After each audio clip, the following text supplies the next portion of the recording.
Hello and welcome to a special edition of me playing Twisted Metal. My name is Drew, and let's do. I hope you enjoy. I've spent the past month or two going through each character in the Twisted Metal series one at a time. Game by game, I'm learning to love and appreciate these games as completely and fully as I can, by giving them the space and time to express themselves as I explore every crack and crevice they have to offer. So far, I've made it all the way through Twisted Metal 1, 2, 3, and I'm currently deep within the winter of Twisted Metal 4. And I've had an absolute blast doing it, but I thought it would be a good time to take a moment to reflect on what I've already seen and get a sneak peek at what's ahead by playing a single tournament on every Twisted Metal game using Sweet Tooth, the poster child of the franchise, and one of only 3 characters to have appeared in every game. And this one's going to be a long one, almost like a jumbo podcast, all about Twisted Metal, gaming, and whatever else comes out of my stupid head. So sit back, relax, and wish me luck. This is Every Twisted Metal as Sweet Tooth. Subscribe to Drew Desidue, or I'll hire an actor to trick you into falling in love with them, and when you are at your most vulnerable, they will leave you for someone named Fabio McBulge, who has a sports car and a condo in Miami. Fucking Miami. And for our first dip into this ocean of Twisted Metal is a fan favorite, a classic, and harkens back to my early days of this series. Sweet Tooth and its driver Needles Cane are very early in their evolution, so as we go through this video, not only are we seeing the evolution of Twisted Metal, but of Needles Cane, who tends to embody the traits of the game he's in. Sweet Tooth, while it drives like a bathtub on wheels, this baby is powerful. Watch out for its napalm ice cream cones. And the original Needles Cane concept is an escaped mental patient. Sweet Tooth is a man on a mission. He has entered Twisted Metal in hopes of gaining the one prize that means more to him than anything else in the world, his best friend. His special weapon is the napalm ice cream cone, a very powerful flaming projectile. Comes in vanilla and chocolate. He's maxed out in special weapon power, his speed and handling is severely lacking, and his armor is pretty damn good. But all you need in this game is a special weapon, armor, and a dream of twisting metal. Anyways, let's get started. So it's been obviously a little while since I've played Twisted Metal 1, and by a little while I mean like a couple of months I suppose. But having so much Twisted Metal jam-packed in the past time between this game and where I'm at now at Twisted Metal 4, it's going to be absolutely jarring to go backwards this far, but I think that's part of the experience. Is we can't know how far we've come till we look behind us into the past in utter astonishment. But I'm going to grab as many weapons as I can, carry them into the next level, and it's going to come with a fire missile buffet. As Pit Viper scurries for her life, she cannot escape my wrath. I am the sweetest Tooth, and she is the pitiest Viper. I guess that works. I do pity her, but I'm going to have to like really get my shit together. I'm really not used to this game, but I do remember exactly that. Just bumping into people is all it takes. This game definitely feels a lot heavier, a lot slower than Twisted Metal 4, but the impact and just the feeling of it, the sense of speed alone, is fucking incredible. Like this game, you're not moving especially quick, but it feels like it is. Like the camera's like more, I don't know, close to the world. The world goes by your vehicle in a much more satisfying way. And the levels just feel much more grounded in reality than in Twisted Metal 4. If I remember correctly, the full health is here. Oh, thank God. Because we need it. I'm going to be super clumsy in this game. I guess like my skills in this game were fresh and refined for just a moment, and then over time they just erode into nothingness. And I have to relearn everything. But hopefully by like, you know, Cyberbia or something, we'll have somewhat of our ability back. But until then, I'll just have to scrounge, have to scrape by, trying to do my fucking best. Maybe my weapons don't carry over, because I should have way more fire missiles than that. So maybe that was a bad idea, just keeping that many from the previous level. Or I'm a fool. There's 2 options there. I have to remind myself that I don't have any advanced attacks. If I want to freeze, I gotta pick it up. I gotta go find it on the map. And I'm sure some people like it better that way. For me personally, I think it's much smarter what they've done in Twisted Metal 2 and pretty much every game beyond this one. Like rear fires being its own missile and freezes and stuff. I don't know, man. The only thing I do appreciate more about that style of doing it is that it's a one-button thing. So when you want to use it, it's boom, it's right there for you as long as you have it available. Versus in the other games, you have to, you know, put in like a 7,000 button combination. And by the time you finally do it, they've already gone around the corner, already laughed at you, stunted on you, as the kids would say. Oh, I should not have done that. I thought I could maybe bully him out of existence, sort of make him crumple into a cowering pile of fear, but no, turns out he's actually going to win that battle every fucking time. Sweet Tooth is a big boy, but he's not the biggest boy. So Darkseid learned my lesson there, and then Thumper I need to also keep my distance from, if I remember correctly. Just on account of how his special weapon can burn the fuck out of me. He will cook me. No one likes barbecued ice cream. That should finish him off. Come on, machine guns. Fuck it, going for the ram. Fuck you. Well, the progress so far is impressive, better than I thought it would be. But I think I can get more aggressive here. I can use my ramming ability. Just how much the ramming gets diminished game after game so far. And that might continue for the rest of the series, because I feel like in Twisted Metal 1 and 2, like, ramming is a big part of it. Twisted Metal 3, it's there, but the ramming doesn't do damage. The main utility of bumping your car into another is to disrupt them and to kind of throw them off their game. Use the physics against them. But besides that, there's no good reason to ram. And then Twisted Metal 4, I've like completely just stopped trying. Like all of my weapons that I typically use. God damn, dude, what the fuck? Okay, I got the full health. Thank God. That was very strange. I thought I died. Like I left my hands off the controller for a moment. I'm like, oh well, guess I'll wait to respawn. But no, everything was fine. Okay, time to get some weapons. Because I can't rely on my ramming forever. But at least the ramming becomes a decision in this game. They're not making the decision for you like they would in Twisted Metal 3 and 4, where the decision is, nah, don't even do it. Not worth your time. Unless, of course, you play the Pedro mod, in which case, have at it. Have fucking at it, my friends. Do we have any good weapons? Caltrops are fucking useless. The mines can be good, but I don't think anyone's ever said, oh, thank God I got the mines. Thank God I have that on my side. Sort of just there for show, something to fill out the weapons roster. To make it feel like this game has more content than it does. But definitely this does not feel as immediate as Twisted Metal 4. The driving is very slow, and Sweet Tooth does not help in that effort. He just is a fucking rolling ball of shit. But I do really appreciate this series for not being exactly the same every time. Like, you have the basic components, the ingredients are there, but it's prepared in a different way almost every time around. So I think this video should hopefully illustrate that, how different every game is, yet they share the same DNA. For the most part, some games more so than others.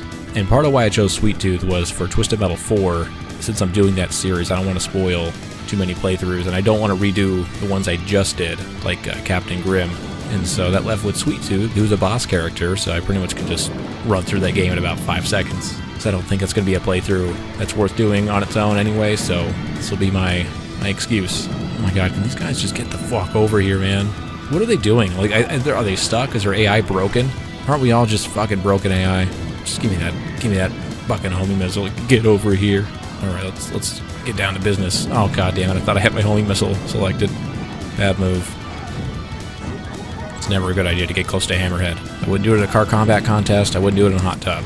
Very few times that I would ever get in close proximity to Hammerhead. Makes you wonder too, how much of Twisted Metal is like a spectator sport? Because we saw in the first level, the arena duel, there's obviously people watching that's like the qualifying ground, but once the battle rages in the streets, I wonder if there's people that just buy tickets to this, they just line up on the side of the road. When you see on Cyberbia, there's the one guy that does. Well, that's about it. Guy in the lawn chair, River Bar Rumble.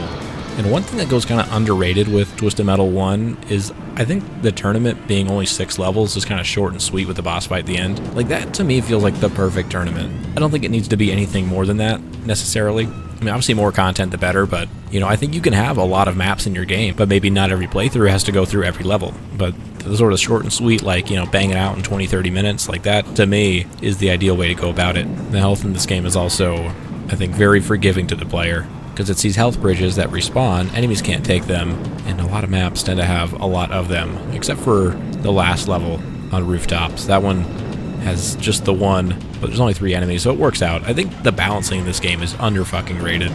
So good. I realize this playthrough is very clumsy, but rest assured, I'm trying my best. See if I can long shot this guy. There's no way I'm catching up to him unless he turns around. Thank you, Crimson Fear. Oh, of course.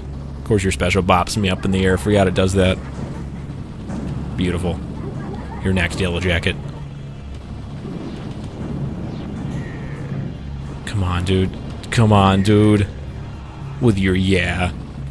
Yeah, fucking. Yeah, this. Okay, I gotta go. Time to go. Time to bounce. Okay, this is gonna be risky. We have to get to the secret health, which, if I remember correctly, should be over here. As long as he doesn't meet me in the alleyway. We can do an Oklahoma drill on me. I should be okay. Oh, roadkill, please God. Okay, this guy's gonna try to kill me. Gotta take him out first. Beautiful. Yeah, that's why the closest I've ever been to being destroyed, trying to get that health. But it all worked out. But I'm practicing self-preservation. That's all you can ask of me. Don't cook me, you son of a bitch. Thank you, Hammerhead. Your reward is death. Use it well. Don't spend it all in one place. Oh no. Dude, did you have to fucking bump me like that? Let's settle this like men.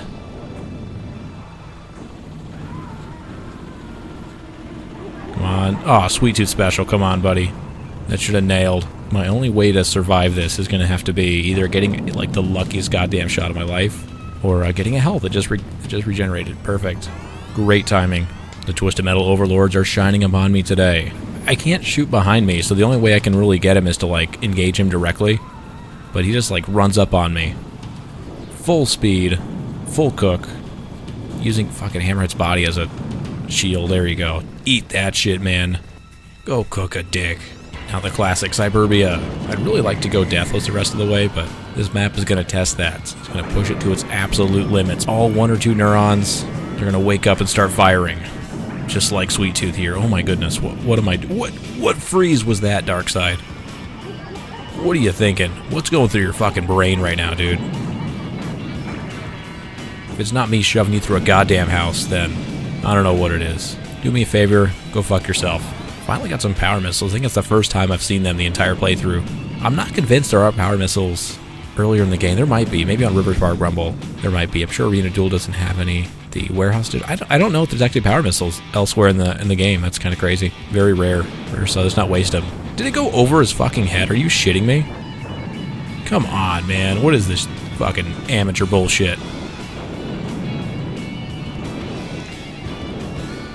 Should take him out. If I can just catch up to him. Spectre, my nemesis from this game. You don't deserve mercy.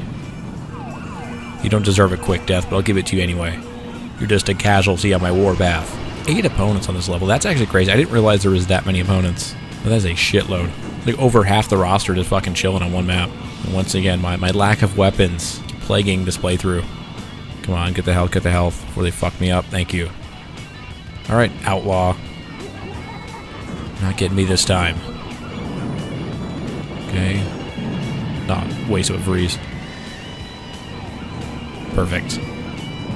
Those pigs can eat that slop. Oh, Grim, that's the first time we've seen him this time around. Well, that's fun. I do have freeze missiles, so if I can land that, he's fucking dead. No chance. But that's the thing, if I can land it. There's no homing with this thing. So I'm on my own. Although I think he is programmed to just sprint away at all costs. Even if it hurts him, even if it breaks his soul. He just wants to run. Did that not hit him? What the fuck? What the actual fuck? Is he behind me? How the fuck? Okay, what kind of Houdini shit you doing, dude? Should hopefully get a couple clean shots on him. Oh, beautiful. Running right into a fucking monster truck. Oh, thank you, Grim. That was kind of you. Although I don't have any good weapons to finish him off, so he is doing his damnedest job to throw me off the scent. Well, guess this is where I get off. There we go. Easy peasy. Knocked him the fuck out. Although I cannot do that to Hammerheads. Time to go. Dudes and weapons would be fucking sweet right now, man. Oh, wow, right into me. Fucking point blank, on contact explosion. What a way to go out. You're the Grim fucking Reaper, and you fucking splatter yourself on a fucking lunatic clown's van. What a way to go out. What an embarrassing way. Alright, Hammerhead, it's you and me, huh? I think Warthog is, what the goddamn... Okay, I had health a second ago, now it's all gone. Dude, fuck off, man. God, I hate Hammerhead. Like, he's so hard to fucking kill in this game. Because you have to, like, keep him in front of you, but of course he's gonna just close the gap. Just wreck your shit. And because I have no shield, I don't have a freeze that's, like, readily available at any given time, I just have to sort of hope that I can do some damage, turn around. Like, this is what advanced attacks are made for, to give you the advantage when the game otherwise wants to fuck you completely up. So stop bumping into me, you piece of shit. I'm on full health. Please, hurry before they show up. They're coming. Dude, what the fuck? Round fucking 2 with Sweet Tooth. Okay, Spectre, come on. Dude, how did that power missile fucking miss? Again, did it just fucking fly over you? You impossible prick. God, I come back to this game one time and he's already back to his fucking dipshit ways. Fucking Spectre, man. Well, I And Darkseid's chasing me, and good fucking luck with that, you slow fuck. Gonna give you an express ticket to fucking hell. I forgot you freeze all the time. I keep forgetting that enemies have, like, unique behaviors in this game, where they do not in Twisted Metal 3 and 4 is what it seems like. They all sort of act the same. But this game, no, they're all a unique brand of asshole, a rich tapestry of bullshit. Alright, well, time to get more weapons, because again, I have none.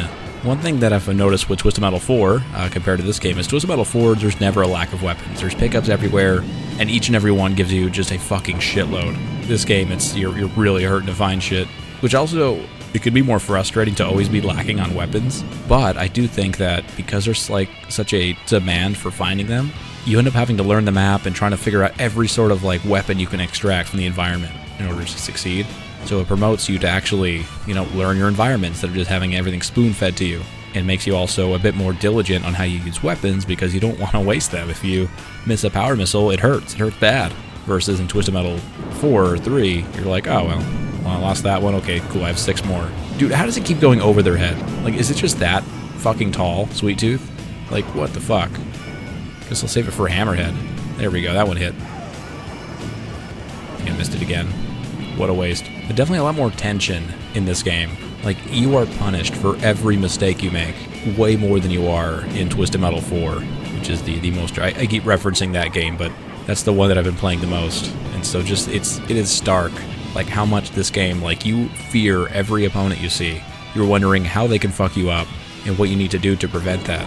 And they each act differently, so you're doing, like, this mental calculus in your head, like, oh, what does Warthog do? Oh, shit, gotta look out for that. So just a much different approach to how the proceedings should roll out. Okay, Mr. Grimm, can I interest you in some getting the fuck out of here? That's something you want? Something I can hand to you? Oh, super simple. Way to make it easy for me, buddy. Okay, fucking Warthog just nuked him. Absolute annihilation. Well, it leaves once again Pit Viper and not Warthog because he's dead. Pit Viper making herself known. Oh, and Crimson Fury. This should be super easy. Although Pit Viper was the one that fucked me all the way up last time, so... Well, she's done. So I guess that's off the table. We're good there. We're saved. We all shall rejoice in the fires of Crimson Fury. The soon-to-be wreckage. The Lambo, Ferrari, whatever the fuck. I'm not super worried about him, but I don't have any weapons, so it's going to have to be a full send. There we go. And just like that, we're nearing the end of this playthrough, so that's one game. Twisted Metal 2 is going to be a little bit different, although Sweet Tooth in that game is going to be a fucking trip. But it will be fun to try that game out again, because I didn't know how good I had it in Twisted Metal 2 until I started playing Twisted Metal 4. These guys are all bunched up. Let's get rid of Thumper first. I think that's my biggest threat at the moment, so whatever I can do to get him off the map as soon as possible is what I need to do. Keep him in front of me. I don't care about the rear flame. It's the front butt that I'm worried about. But if he wants to shit fire out of his ass, then yeah, that's just a good Friday night at Taco Bell. Okay, well, I think the only real way to get to... Oh, was that a bad jump? Okay. Yeah, yikes. I thought maybe if I turboed, I can get across, but no, I think I have to use the ramp like a fucking adult. God damn it. Let me do some hardcore car parkour, man. I'm trying to show off. Show off what I've learned. Alright, Crimson Fury, I'm all powered up. Ready to give you the business. So I'm going to try to just not use weapons on him because I want to save as many as I can for... God damn, did I just miss everything right there? Come on, man. Okay, so he's done. Thank God, that's what I wanted. But I didn't want to waste my freeze missiles to get there. Like, come on. Fucking bullshit. Come up the ramp. And with the special, why not? Can't hurt. Oh, that's nice. Here we go. This is exactly where I wanted him. Stuck on the fucking ledge. I think one more volley of that. We should be through Twisted Metal 1, just like that. Easy fucking peasy. Short and sweet. This game does what it needs to do, gets the fuck out. And its sequel, I think, also did a good job with its pacing. It doesn't feel overly long. You can get through it in, like 30, 40 minutes maybe. There's a couple extra levels, but because the combat is so much more fast-paced, or at least it can be, and the potential for damage is much greater, I think you end up getting through it pretty easy. Hopefully he doesn't freeze me, but I think I can probably sell out. Nope. No, he's just going to he's going to ram into me. God damn it. All right, try that again. Round 2. A little too cocky there. I have to do this, what the fuck? What the actual fuck was that?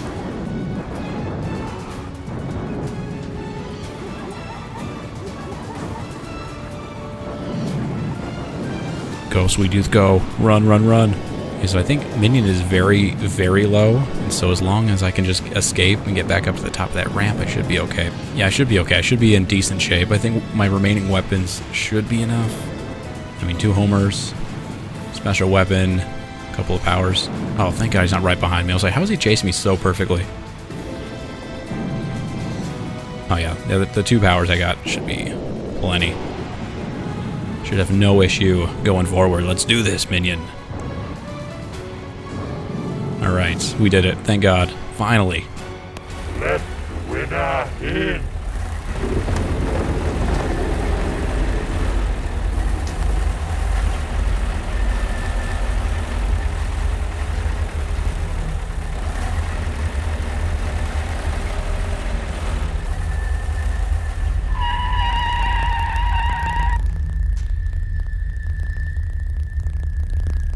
Congratulations! You have won my contest. Welcome to my home. As you know, Mr. K, you are now able to claim any prize you request. You just don't know. You don't know what it was like for me. And I, and you, and them. You don't know! Look, I'm a bit confused, Mr. Kane. You do understand, by winning High Octane, you are entitled to any request of any value. And yet, you ask me for this? Oh, man. Give me that. Give me! A paper bag? You can't be serious. Oh, man.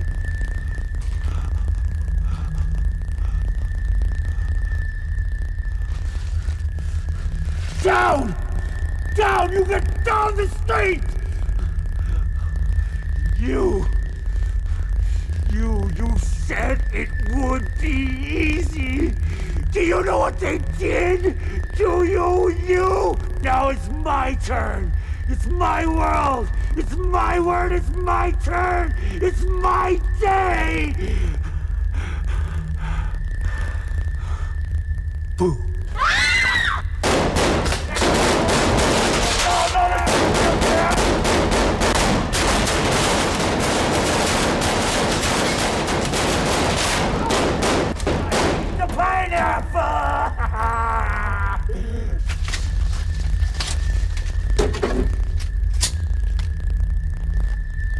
Cuckoo.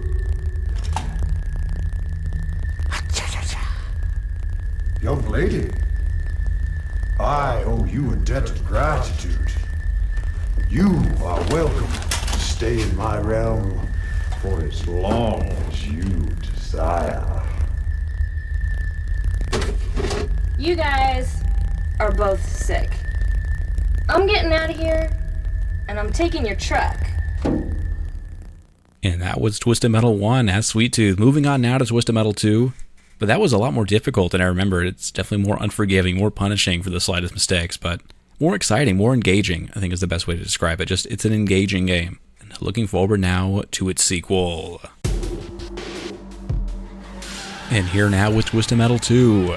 Ready to play as Sweet Tooth once again. In Sweet Tooth here boasts his same character model as he did in the first game, but now it's expressed through the filter of Twisted Metal 2. Only now, instead of being just a simple escape convict wearing a clown mask, he seems to be the cartoonish embodiment of a clown, with flaming hair and makeup for skin. My first home was the circus. My second was a state institute. My next home will be yours. I will be the man who hides under your bed, in your closet, in your mind. When I win, you'll never be too far from me. And I seems to share the lyrics of Enter Sandman with his bio. His handling is sluggish once again, armor of 4, special weapon 3, and speed of 1, so basically the same guy he was in the first game, only his special weapon seems to be somewhat lacking this time around, but I would disagree. I think it's actually very powerful. Hard to land, I suppose, but we'll see how this goes. This game is my nemesis, but I've learned to respect it, to love it. Anyways, let's get started. Alright, I am not ready for Twisted Metal 2, but it is absolutely ready for me. But already just feeling the smoothness of the gameplay here, much more crisp, much more tight this time around, not so grungy and gross. We'll see if that's in my benefit or the game's. I can now use a shield command, which I'll probably forget to use more often than not, and a freeze command, which I will use, hopefully to great effect. Should be able to figure it out. I think Sweet Tooth is plenty powerful, as long as I don't do anything ridiculously stupid, but that's, once again, me we're talking about. Well, let's try to get through this as quickly as possible. I need to be more cautious, more defensive, but this early level should be very forgiving. I don't have to worry too much about what's going on in front of me. But I think as soon as I can get Warthog out of here, the better. Hammerhead I'm not super worried about, but just for the fun, just for the memes, make him pay for getting close to us. You fucking fool. That hit me. Come on, man. And the Homer should finish him off. And if not, there we go. Time to grab some health. But there's definitely just a rich, like, big, satisfying feeling to this game that you can't deny. As much as you might feel like you're being punished for playing this game, you really can't deny it. It just, in short bursts, it can feel good. It can feel satisfying. But I'm sure, like, once I get to, like, New York or something in this game, it's going to turn completely around. I'm going to beat my head against this wall until the treats come out. Oh, Grim, buddy, you had no chance. Nope, you're not getting away from this time. You're not getting away from Sweet Tooth. He's on the hunt. He's on the prowl. He's starving for your pain. Absolutely famished. Well, I think Spectre should not be too terrible. He's a real prick in this game because he can snipe you from basically anywhere and you have nothing you can do about it. But that being said, let's see if I can maybe just use my special weapons on him because I'm going to lose them going to the next round anyway, so no reason to just not ram and use specials. Oh, come on. Oh, come on, Spectre. Thank you. Perish. Burn. And I suppose that's about as good a start as you can hope for in this game, to get through a level without fucking getting destroyed. But Moscow's gonna threaten to break my kill streak. No more UAVs for us, no Predator drones. Come on, I would like to kill Warthog, that'd be fucking sick. Or not, or my D-pad can betray me. Send me in directions I do not wish to go. I don't want to leave him around for too long, because that's, even if he has like 1 HP, he can still do apocalyptic damage to my butthole. No butthole is safe with him around. And certainly not with Axel either. So whatever I can do to get rid of him, it's going to be big time handy. Yes. I'm really trying to lock in here. Dude, here we go. I was going to say Warthog had to be close to dead, man. Like, he didn't get health, so it's just incredible armor. Very deceiving on the health screen. Okay, down to 3 opponents. I have them on the ropes, though. Oh, the health is back. Don't take it. Did he take it? No, it's still there, you merciful bastards. Thank you. All right. So that means Mr. Slam's gonna fucking get it. Okay, I get big yellow fuck. Come on, don't rear freeze or whatever you're gonna do. Whatever you're thinking, Mr. Slam, don't do it. Leave me be. Alright, so far so good. I think Outlaw 2 should not be a big threat. And now Mr. Grimm is toast. Come on. Yay. We did it. We beat Moscow without dying. Alright, Streets of Paris. What is in store for me today? What wonders can I behold? But I got past Moscow, so I like my chances. I think that bodes well for the rest of this playthrough. But we'll have to see how that actually pans out. A lot more car combat to go. A lot more twisting metal. I'll let her... Yep, cross my path. You fucking fool. How are you not dead? Okay, there we go. Fucking Christ. What is going on? And I think Roadkill might be on the roof, because if not, he would have been after my ass a lot sooner. Okay, that was supposed to be a sick point-blank napalm. Instead, it was nothing. A beautiful failure. Not so bad. 2 enemies down. Axel, Roadkill. I think Roadkill finally dropped down. Axel, I don't want to touch you. I don't want to deal with you, bro. Holy shit. Roadkill, please, leave me alone. Have mercy. So there's a secret health on this map, so I think now that I've bought myself some time, I think it's a good opportunity to go grab it. Perfect. Thank you, secret health. Oh, Spectre. You fucking fool. Okay, never mind. Spectre's still kicking. Oh, I don't want to waste a homing missile on him. Yeah, there he goes. Okay, that'll work. And Thumper and Axel are both impossibly annoying in this game for someone like me who's an absolute fucking idiot. So let's just try to... If we're going to bump him, make sure the shield is equipped. Oh my god, Thumper's like gonna be on my ass here in a sec. Holy shit. Don't cook, don't cook. God, he's so scary in this game. Come on, Rico, keep my distance. All I have is fucking... Oh no. Come on, freeze. There we go. This should finish him off. A simple glove tap. I do it because I love you. Oh boy. Alright, Amazonia. This is the last fun map until the bullshit valve opens up and drowns us all. Oh, slam. God damn it, I knew it was coming. was hoping I could fucking make it happen before you came, but it was too slow. And then fucking Grim eats. God damn it. Grim just fucking ate the fucking freeze I was meant for Slam. Why do you do this? Why do you protect each other? What's in it for you? Only one winner can emerge from this contest. And yet you form an alliance against me. The biggest utility I can find for Sweet Tooth Special, on top of doing, like, I don't know, decent damage, is that it really is a good job at keeping people away. It has the same knockback as, like, a Rico, I think, or at least close to it. So you love to see that. Come on. No, don't. God damn it. Why can't my shit just work? Oh, that's the most annoying thing about this game. God damn it. No, this is the most annoying thing about the game. It's been constantly fucking frozen by a construction vehicle. Dude, Slam, leave me the fuck alone, dude. Okay, shield. I promise you I'm hitting the buttons for shield. There we go. The shield lasted about 2 seconds. Slam, you got a health, buddy. Where'd that come from? Where'd you find that? Yeah, you're not getting fucking free, dude. You are toaster strudels. Go fucking sit in the lava, see if I give a shit. Okay, Hammerhead, you're next. I should be able to get through him without wasting too many weapons, I hope. Reserve those for Mr. That should take him out. There we go. Come on, kill you. Thank you. Fuck off. Machine guns it is. Actually, this should do it. Yep, too easy. All the shit we've gone through together, all those times on the rooftops of LA. No need for this. No need for any of this. There we go to spam. It's all about the spam, baby. Oh, don't want to waste that napalm. Alright, spam ahoy, and I'm out of here. Later, dude. I don't think his decision making is that immediate, so if I just sprint past him, he's kind of totally lost. Nice, good power. And don't freeze. Eat it. Thank you. Goddamn. That was reckless. But it worked. Sweet Tooth once again powers through. Oh, how I love this game. At least it's engaging. Like, that's the one thing this game has going for it, is that no matter how bad I am at it, it's still engaging moment to moment. Keeps me coming back for more. Fuck. Wish I grabbed those Ricos.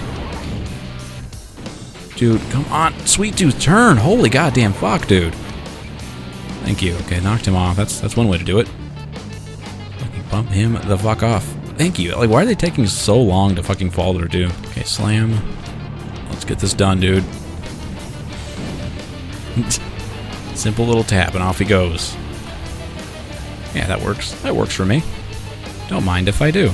Dude, how... Okay, he died. Slam died. He's no longer with us. He's merged with the ether, with the infinite. Never be seen or heard from again, and yet somehow he lives. I don't understand. When I fall off, it's just game over. It just is what it is. When he falls off, he somehow clambers onto a fucking ledge that doesn't exist. Or maybe it does. I don't want to go fucking find out. Okay. God damn it. Yep. God damn. Fuck you, Slam. I gotta know. I gotta find out. Like, is there a ledge? Like, if you were to fall off... No, there's no fucking way he got onto this ledge. If he fell off what's above me, like, there's no way he'd have fucking luckily landed. That's fucking bullshit. Okay, Slam, why don't you unload on Grimmy there? He's waiting for it. He's hungry. He's all skin and bones and no skin. Okay. Spectre, is this how you're going to be? This is the person you want to be? This is who you wanted to become?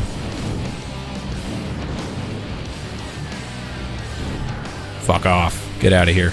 All the pain, all the suffering of Twisted Metal, all culminating into one major battle in New York. Where the fuck are you? There you are.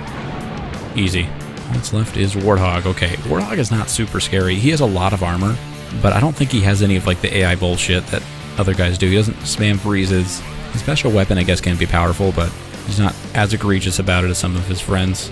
And he's coming up there, so now I have a chance to knock him off. Let's see how that goes for me.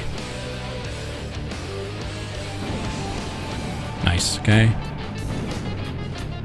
He has to be dead, right? Thank you. So what did Slam fucking fall onto? I want to know. I gotta know. How did he fucking survive that shit? Absolute insanity.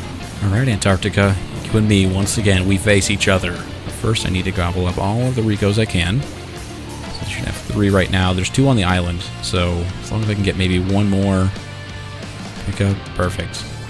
Okay. That should satisfy my urges for now. Oh, you're going to the island? Oh, fuck off. Taking the goddamn No. Dude, come on. They do this shit on purpose, I swear to God.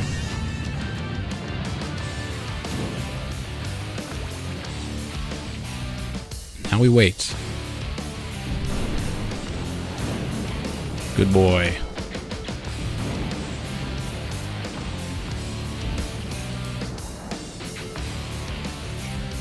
And yet I still might die because these guys keep like fucking Hail Mary shooting as they're falling to their death. So now I got a shield when I fucking cheese? Come on. What is this shit? Ooh, and I forgot the secret health is here too. They're so unforgiving in this game. Secret health pickups. Oh, thank God. Okay, we're good. We should be in business because another person fell off. All that's left is Twister. You know, fuck it. I'll fight Twister the right way. I think having 6 of her friends just perish to unknown, icy circumstances. I put her through a lot, so let's put her out of her misery. Since the effects on this map go fucking nuts after a certain amount of time, I can't tell when I'm on fire anymore, so I can just get a couple freezes off. Should be A-okay. Thank you. Yeah, she just fucking unceremoniously turned into a shell. Oh, way to start me up here with a full health. That's very, very kind of you. Right when I need it most. That's when you give it to me, huh? But I have 1 life to work with, so wish me all of your luck, all at once. Do it in unison. It's the only way I can get through this. Only they can attack each other. That'd be fucking sweet. And the best part about this is I don't have to fight Sweet Tooth on this map. Promise you I'm trying. This is what trying looks like. It might not look very impressive, but it's all I can muster. It's all I have in me.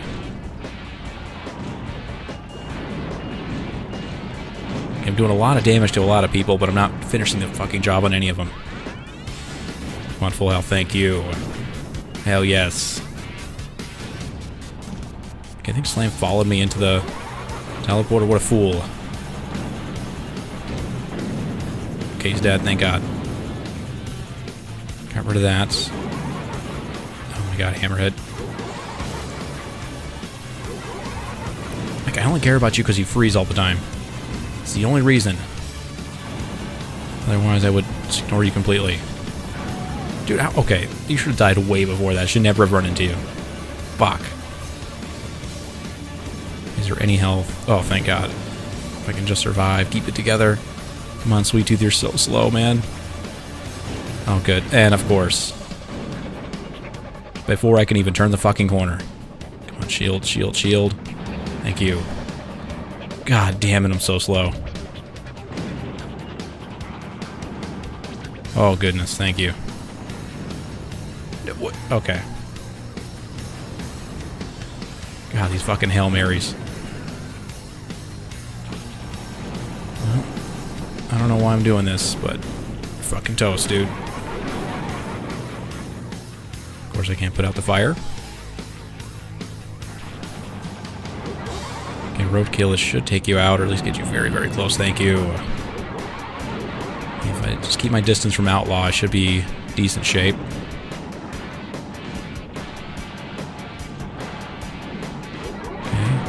Alright, making really good progress here. Now, Thumper can just end this all in a fucking moment if he wants to. So we gotta keep our wits about us. Oh my lord. What Rico was that? Who shot a Rico from that? What? Okay. I feel like maybe the knockback effect on these weapons is like programmed in such a way that it'll bump you in the exact wrong direction you want to go. Like, getting hit from a missile from behind should absolutely not knock you backwards. That's insane. Oh, thank God. Okay, we can finish this. I have no fucking health. But if I can just land a freeze. Just a couple of weapons. Yes! Fuck yeah. Oh, boy. Way to go. Way to go, Holland. And if you think it's going to get any easier, it will not. Absolutely not. Okay, stop spamming. Fucking Spectre. God damn it. You're going down first, buddy. Is he gone? Did he die that quick? Holy fucking hell, what happened? I put a remote bomb down. I didn't know it'd be like that devastating that quickly, but fuck it. Try to single these guys out as best I can. Okay, or not. Or not. Or you can just like fucking block me from getting a health. So let me just squeeze by. Thank you. Is that so hard? Thank you. Good job, rear fire. Putting in all of the work. Your training has paid off. Gotta be way more mindful of where these turbos are, because this guy just cannot hang. Going normal speeds. Yeah, this game just gives you so much to consider and to think about at any given moment. Way more than Twisted Metal 3. Like, you're just always like, okay, I gotta have enough turbo, I gotta have enough energy, gotta watch out because Spectre does this, or watch out because Shadow does that. You know, oh, now they're ganged up. This is the bad spot to be in. I need to run. You know, but when am I going to get these guys in the same spot like this? You know, it's just a lot of calculus going on that I think people take for granted. This is not a beginner's game. I think I can probably take her out just with a couple of well-placed rams. If Outlaw can, or if Axel can just cross that remote bomb, I'd really appreciate it. Come on, yeah, sneak up. Yes, fuck you, Axel. No idea if that actually hit you, but the thought was there. I now have a fucking shitload of turbo, thank God. What is going on? Like, I'm doing the most, like, innocuous bullshit in the world, and yet Sweet Tooth just does barrel rolls. Alright, Twister should be very low. Thank you, machine guns. Okay, there's that. Let's do a shield, just to buy me some time. Fuck. Slowly bounce backwards. No, come on, don't tease the mine, don't fucking edge the mine. Alright, fuck it. Finish him off. It is Shadow, okay. Should have known. Should I take the time to get some more weapons to face Darktooth? Or should I just finish this off? Fuck it. Alright, Darktooth, it's you and me. In the toughest battle of this video so far. I'm not really sure what my strategy here is going to be. Hopefully he hits those mines. Come on, Darktooth, you can do it. Thank you for participating. Now leave me the fuck alone. Oh my god. God, I hate that he's just like, he hits you with a weapon, you just fly for spot, and I have no ability to recover. You don't teleport, just fucking wait a second to teleport. Dude, fuck off with your teleportation, dude.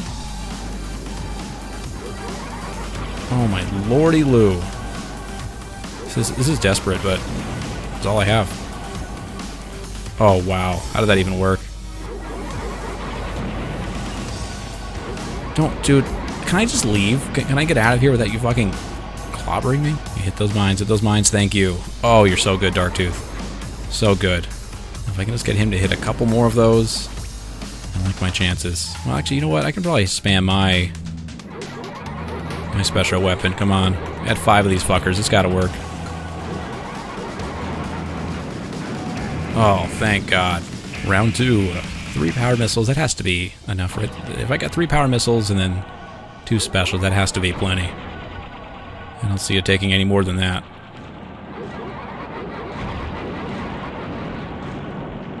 Come on, this has to get you nice. Easy peasy. Well done. Sweet Tooth, winner of the Twisted Metal contest, was granted an audience with the founder of the competition. I had agreed to grant the winner any prize they requested. There would be no limits on price, size, or in this case, even reality. Sweet Tooth told me he wanted to live out his greatest fantasy, to become a bug in a tiny little garden out in the country.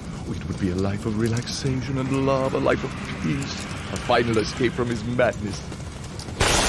The night sky exploded with light. And when the light faded, Sweet Tooth had gotten his wish. For the rest of his days, he enjoyed his new life in the garden, away from all those who would tell him he was crazy. The other insects were not fans of their new neighbor, for he had a tendency to kill them.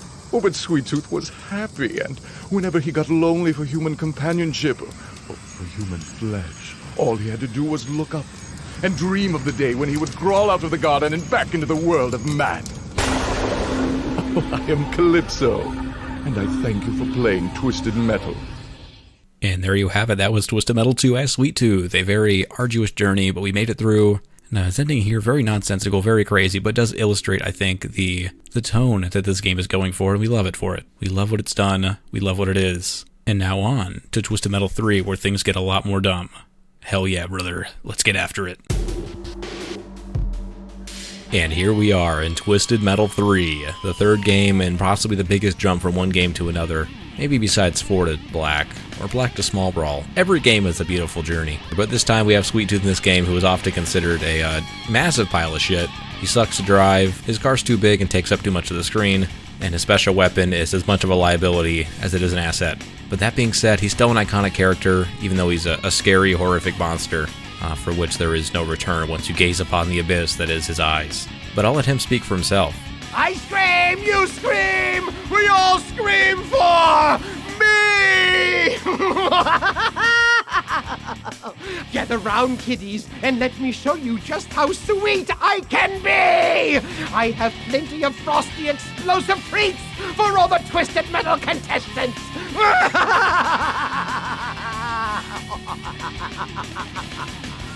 It's a very long laugh. But as you can see here, he has some riveting green eyes, gnashing teeth claws. He's a very scary looking fella. Don't let his bow tie fool ya. Handling is sluggish, which is a vast understatement. Armor a 4, special weapon a 4, and speed just a 2. So going off his stats, you'd have to imagine he is a rolling Armageddon tank. But in reality, he is a clumsy buffoon, and I'm not going to make that situation any better. But anyways, let's get started. Here we are once again with Twisted Metal 3 as Sweet Tooth. It hasn't been too long since I played this one, so it should hopefully be still pretty fresh in my mind, but I do have to admit that, it's going to take a little bit more getting used to than I think I was ready for, because there's a different cadence to this game. So like the gameplay is more or less the same as other Twisted Metal games, but there's just a cadence to it where you have to really stay on top of your enemies, otherwise they're going to go get held. So you have to sort of, when you pick a target, you just really have to stick to it until they're taken out.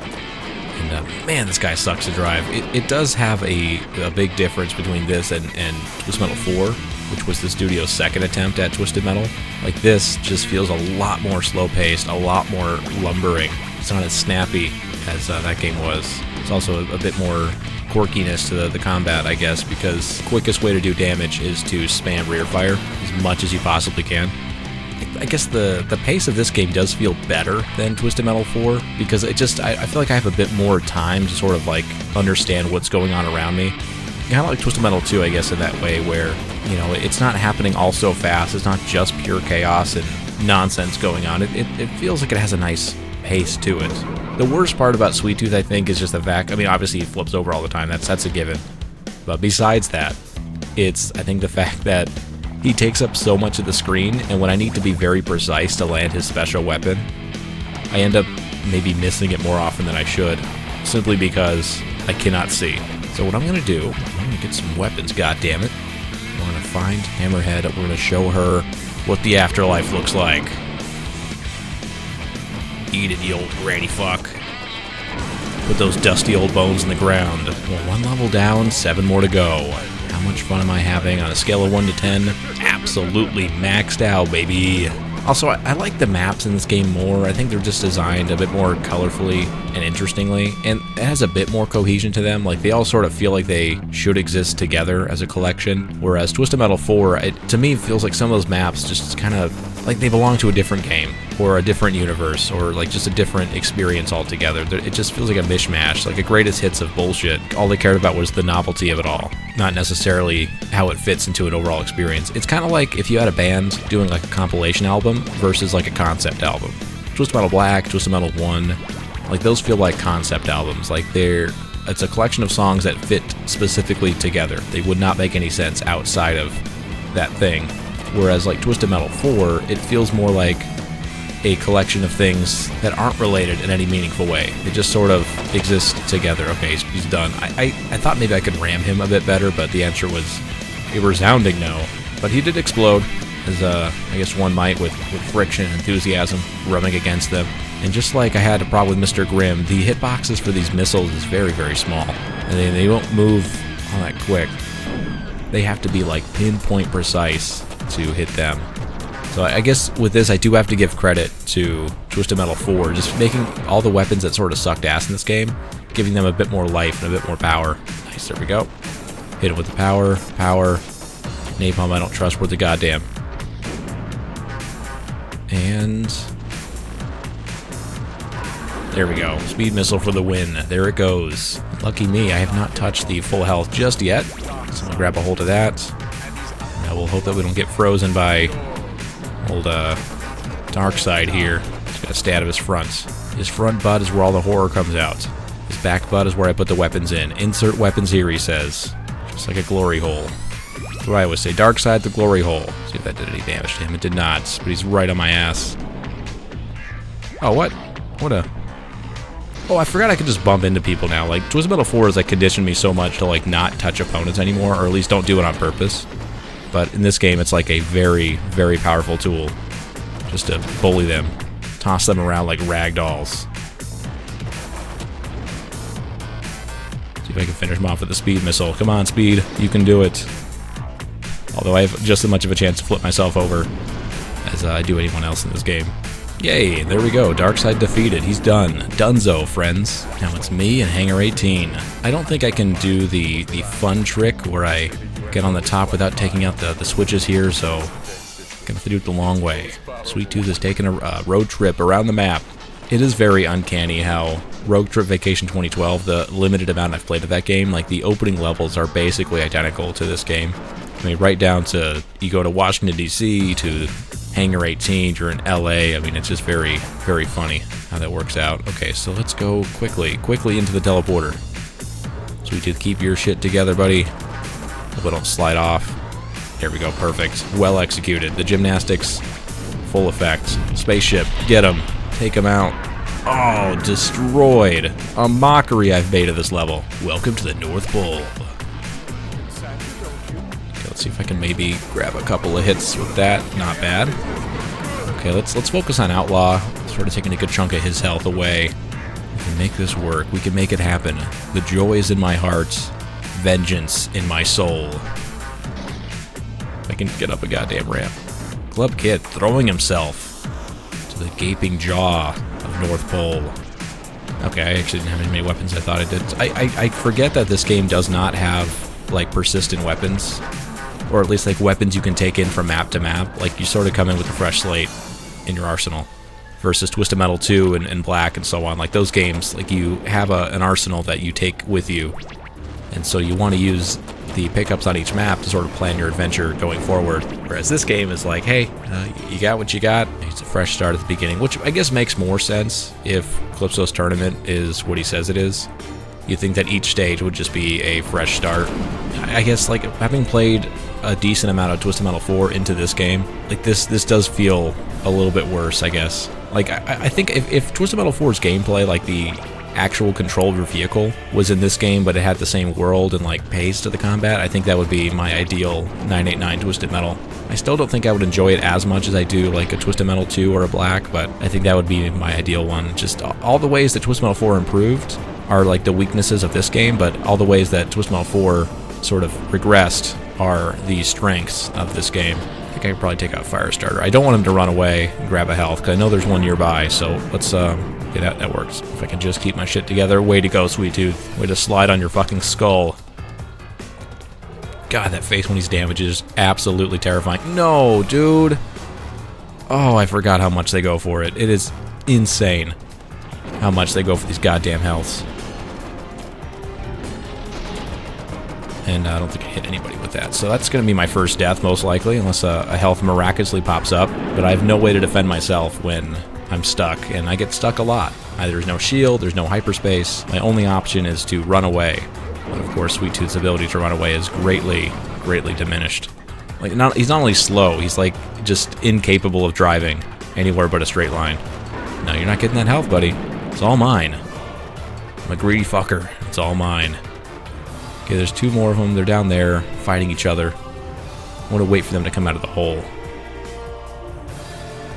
Pick them off as they crest the ramp. Okay, nice. Now, Outlaw, I know where you're going. I'm going to stop you right there. Getting a little too agitated here. I don't want to have any of that shit. Let's finish you off. Okay, easy enough. Of course, I gotta face fucking Warthog. Napalm is basically useless, I think, just because of, like, the very specific distance you have to be to get the arc to land. Not helpful, and then I end up, if I want to point blank it, I end up just shooting it over their heads, so that is a no-go. I feel like the geometry in this game is a lot more forgiving than in Twisted Metal 4. Like, if you kind of get caught on the edge of a ramp in Twisted Metal 4, you're just stuck there. Like, your wheels are just stuck on it for a while. Like, you can't pull yourself up onto it. It doesn't, like, very smoothly transition from, like, one plane to another, if that makes sense. But this game, it's a bit more forgiving in that measure. Well, let's grab more weapons, I suppose. The health already came back over there. That was very, very quick. Okay, so Warthog is still in the hole, so I imagine I can probably double tap it. Should do a good amount of damage to him. There he goes. Hell yeah. Yeah. Now we'll pepper him with the homing missiles. There's nothing he can fucking do about it. See if that napalm can land on him. Perfect. Way to go. Also, I think the character selection in this game is just a bit better. I mean, most of them are returning characters, but even the new characters that are here, like Augur, Firestarter, Flower Power. Like, they're not all terrible. Flower Power's pretty bad, I guess, but like compared to the one-offs that are in Twisted Metal 4, like these ones just feel a bit more put together, a bit more serious, I guess. Like they actually tried. Whereas like Twisted Metal 4 feels like a parade of shitposts in its roster. Dude, did I do anything when I was rear firing that shit just now? Or did I just waste a bunch of weapons? Warthog seems to be stuck. Well, if I had something else to work with, I could probably kill Mr. Warthog here, but instead I'll just have to try to... Oh no. Don't get the health. That's all I ask, is don't get the fucking health. Oh, thank God. Very close to missing that one. Nice. Take you out. Ooh, that was good. That was very good. Okay, that was a special weapon for the ages. Sweet Tooth putting in the work. Rolled up his sleeves. Got his big boy pants on. He gave his best when his best was needed. That's why he's the mascot. He's a real professional. Okay, someone drive over that. There we go, Hammerhead. It'll land directly on it. Oh, you're not getting that fucking health, dude. No sir. No siree. Granny's gonna have to wait. Okay, that was a waste of a freeze missile. There we go. What progress we're making. The one thing I can really say about Sweet Tooth is he has just a ridiculous amount of armor, so I can sort of be a bit more reckless as I go through these levels. Rear fire a bunch of homing. Yeah, that should do a little bit of damage, yeah? What do you think, guys? What do you think, Warthog?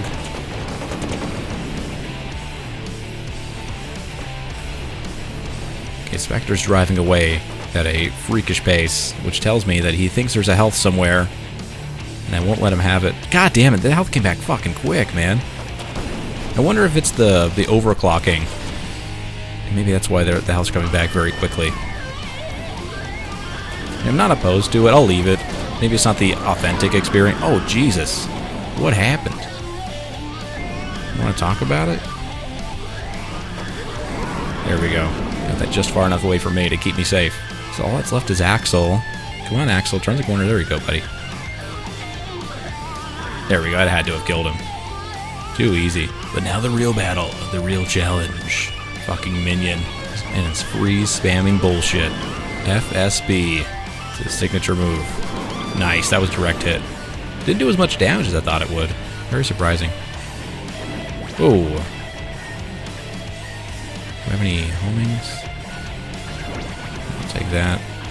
Just gotta keep him at bay. I need to get him out of this courtyard though. So I don't want him to grab a health. When it comes in, it's gonna come in very quickly, I would imagine. Going for the punt. Did not work. Just gotta stay on his side. That's really all I can do. God damn it, stop it. I think the mortar should be able to finish him off. Well, maybe not. Oh, he's so close. Don't get a health. Don't get a health. Just die. Thank you. Perish. Burn. Become scrap. Now for the best map in the game. And ironically, it feels like a watered-down version of the other rooftops levels in the first two games. Even though it's, you know, lava-based, it's watered down. Well, here's my plan. Here's the goal here. Okay, actually, I was trying to get him into the... Okay, well, I think he did it for me. Which is a bit of a letdown. I like doing it myself. Don't take that enjoyment away from me. Don't strip me of that honor, you son of a bitch. Well, if I can just get this guy to settle down for just a moment. Nice, that was good. And into the lava. Okay, that should let him die. This now's a good time for me to go find the full health before Roadkill gets it, because I'm pretty damn sure he's going to get it. Yep, there he goes. Perfect. I forgot the teleporter takes you right to it. Why wouldn't it? Yeah, I guess I'll focus on Spectre here. I really wish there was a camera that was a bit further out, because, like, this is the far camera, quote-unquote. The other options we have is in the car, which is, like, attached to the front bumper. We have close, which is somehow even closer, medium, and then this is far, quote-unquote. Even though I still can barely fucking see when someone's near me. Yeah, I would like a health pickup, if available, but I don't trust myself to jump. But let's try it. It's my only hope. Oh, what hops. Great job, Sweet Tooth. Gotta somehow recover, regroup, get up this ramp. I'm almost certain that it's gonna be gone. Oh, nice. Perfect. Well, there we go. We're in business. Now we can finish our business with Roadkill. Oh, just nuked. Gone. Okay, fuck me. He's gonna get the other health. Come on. Did I? Okay, I launched him into the teleporter. Fuck me. Get there. Oh, thank goodness. That was so close. What a shot. Goodness great. I'm so glad the freeze missile does damage in this game. Otherwise, that would have been a waste. Because I'm sure his momentum would have carried him into the health if he didn't explode. You love to see it.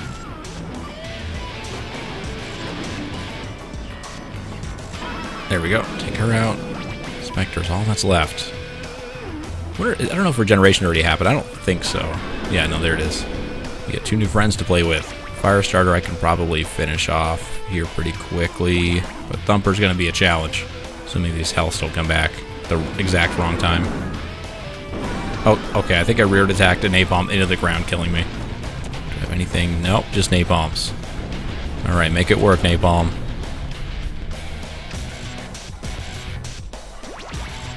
Oh no, I think the health came back up there. Come on.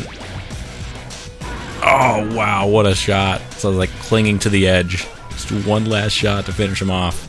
Perfectly placed. I think I love this tournament's length the most of any Twisted Metal game. I thought I would say that about Twisted Metal 1, but this game, as long as like you don't get kind of fucked with the health spawning and stuff, the enemies getting health constantly, that I feel like it goes by pretty quick, because there's the same amount of levels as there are in most of the other games, like 8, but Hollywood's very quick.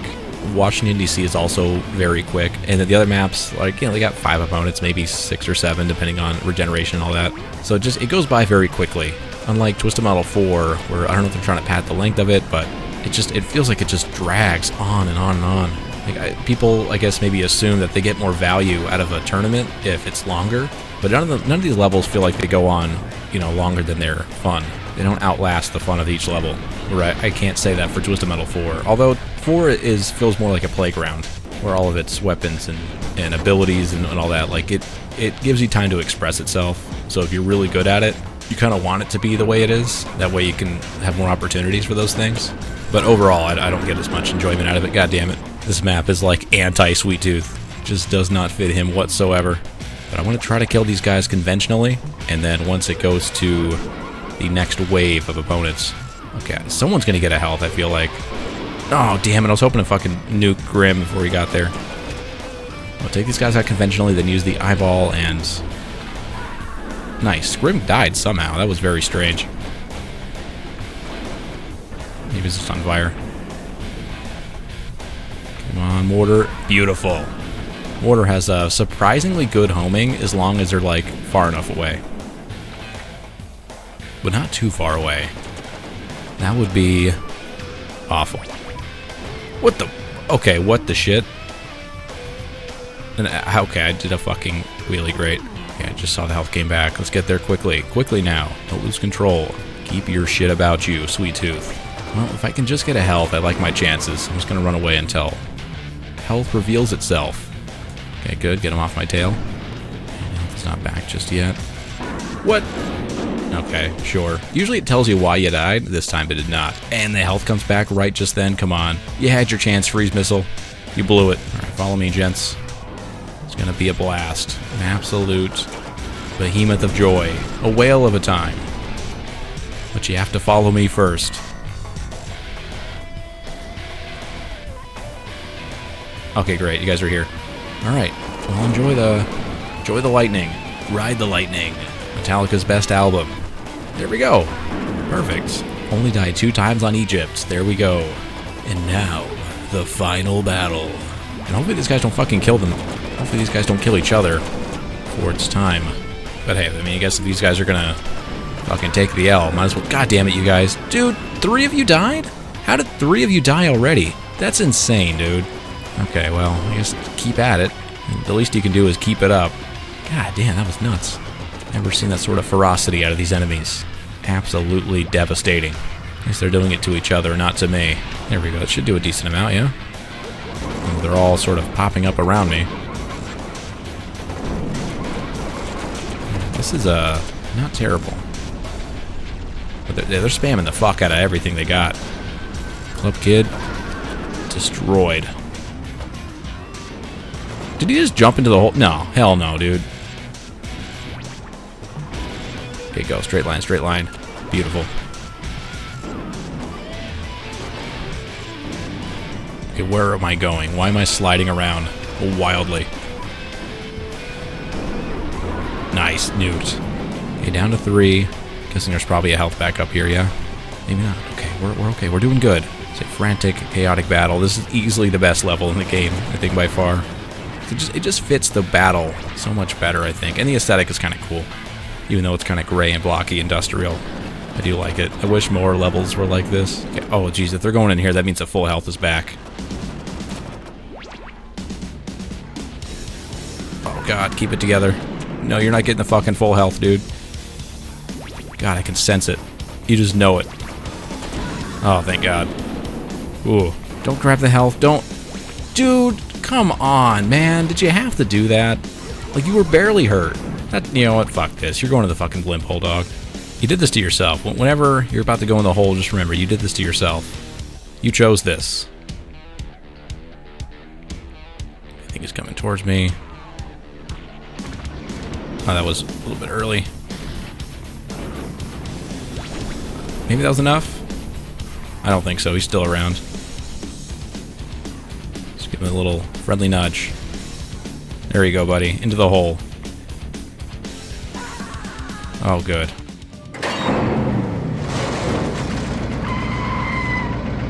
So, Sweet Tooth, your wish is to eat all the candy and ice cream you want? Your wish is granted.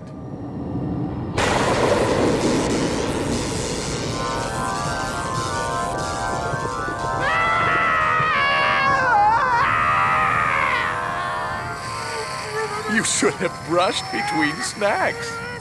I am Calypso, and I thank you for playing Twisted Metal.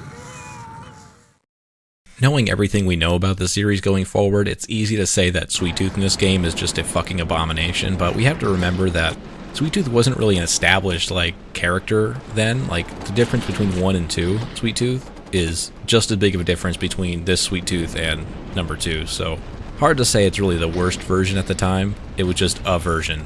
But anyways, that was Twisted Metal 3. Lots of fun, very enjoyable, but now it's time for Twisted Metal 4 Sweet Tooth, which should go by pretty quick, I think. And here we are with Twisted Metal 4, ready to take on the tournament as Sweet Tooth, who now took over the tournament. He's in charge, and he's very powerful. Should be an easy one. Shouldn't spoil too much of my playthroughs on Twisted Metal 4, as he's basically a rolling cheat code, who should only be used if you're just trying to have a moment of catharsis, trying to just eliminate the competition with 0 friction and 0 opposition. So without further ado, let's just jump right into Sweet Tooth. There's nothing much to offer here as far as, like, information on him. There's no bio, there's no ending. It's just Sweet Tooth's car as a boss. He's got a big giant supercharger blower on the top, big honking machine guns, a lot of hate, a lot of vengeance ready to go. Anyways, let's get started. Now, Sweet Tooth has a very charming special weapon here known as the Henchman. We'll see it in action. He's got a ton of health too, so I barely have to play the game. Like, I can play this game as a turret, essentially. Just sit in one spot, let my henchmen do the work for me. Because as you can see, one click of a button, and a few seconds later, Microblast is absolutely annihilated, just destroyed. And now I'm doing the vanilla version for this, just to, I guess, sort of keep the consistency of this playthrough going. But what we do have here does not require the mod to help me out. I fully expect to get through this game without even dying one time, just because, like, he's just that easy. So this should be a testament to how overpowered Sweet Tooth is in this game, because even someone as junky as I am at this game will have no issue getting through it. See, just like that, we're already on to Crusher, and I've just been dicking around this whole time. I really wanted to try to get through this as quickly as possible. We would have done it already. But let's see what a boss character, what he does in the face of the henchman.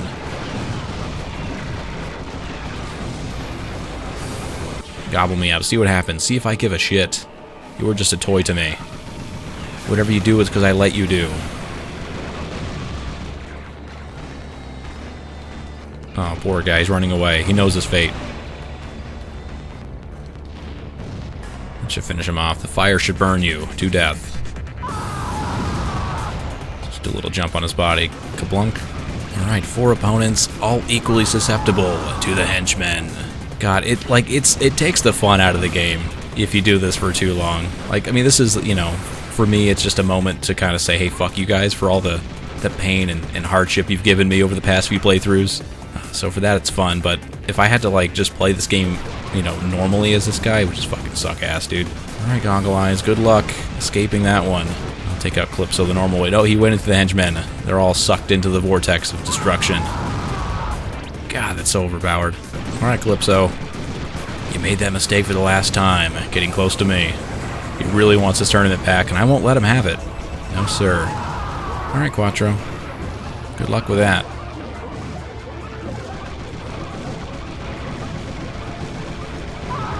Oh, there goes the train. Poor guy. For once, I did not get squashed by the train. Imagine that. Yeah, that's really cute, isn't it?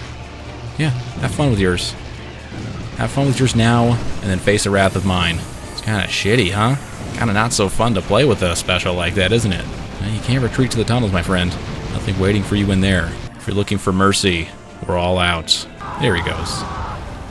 How much fun are we having? So much. Just so much. Time for a little bit of road rage, huh?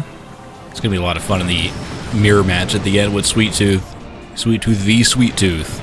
So playing a Sweet Tooth seems to be just sort of a game of waiting for your special weapon to recharge. But otherwise, you're just sticking around. There we go, everybody. Hop into the henchmen. Gobble it all up. Take it in like a fire hose. There we go, this should finish these two fellas off. And then that would leave just a very scared General Warthog.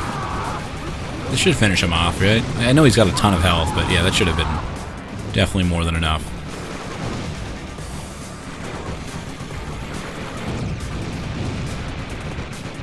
Yep, there we go.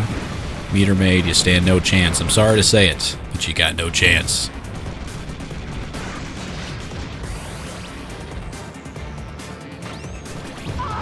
Easy. Let's see how well Thumper can hold up to the henchmen. Yeah, I wish I had more to share about this game. I just, you know, since I'm in the middle of doing those playthroughs, it sort of feels like I don't want to be stuck repeating myself so much, like having the exact same comments and thoughts on this game, especially when I have so much more to do. You know, that this section of the video is kind of just a little respite from what I've already been dealing with this game. Not much really input or insight on what this game is. A lot of the other playthroughs on this video are probably going to be just comparisons to Twisted Metal 4, because that's the most fresh in my mind. So I think just by that nature, I'm going to end up talking more about TM4 while playing the other games than I am playing TM4. Let's see how many people I can snatch up with my henchmen. But I do have to say, I don't like the way the cars in this game move around. It just doesn't feel very good. I think some people do like it because it has a sort of feel of Twisted Metal 3, but it's a bit like snappier, a bit sharper. But I don't know, I wish it was a bit more like TM Black. Like that game's driving just feels so good and so intuitive, where it's like it's not realistic whatsoever, other than, you know, it is a car that needs to, you know, accelerate and stuff. But other than that, like the steering and stuff just feels very natural, very good. And then the difference between cars is also very pronounced. And just the fact that you can't turn in place in this game is also kind of for me, a bit of a disappointment. Like when someone's close to you and just knowing that you, in order to like turn to get them in your sights, you have to like have forward momentum and then turn. It doesn't take much, but just in Twisted Metal 2 and Black, and pretty much every other Twisted Metal game besides 1, 3, 4, you know, you can turn in place, which makes aiming, you know, when they're really close to you, like when the enemies are suffocating you, which is, you know, quite often, it makes it much easier to aim. Come on, Meter Maid. I'm trying to save my henchmen for old RC car. But Dre Queen is almost out. There she goes. And that leaves just Meter Maid. Where the fuck is she? Okay, there she is. This tiny ass car. There she goes. Okay, 3 henchmen. That has to be enough. It's gotta be. Surely. Just gonna keep him frozen so he doesn't try to do anything crazy while he's in there. How about another one? Oh, RC car, you useless fucking boss.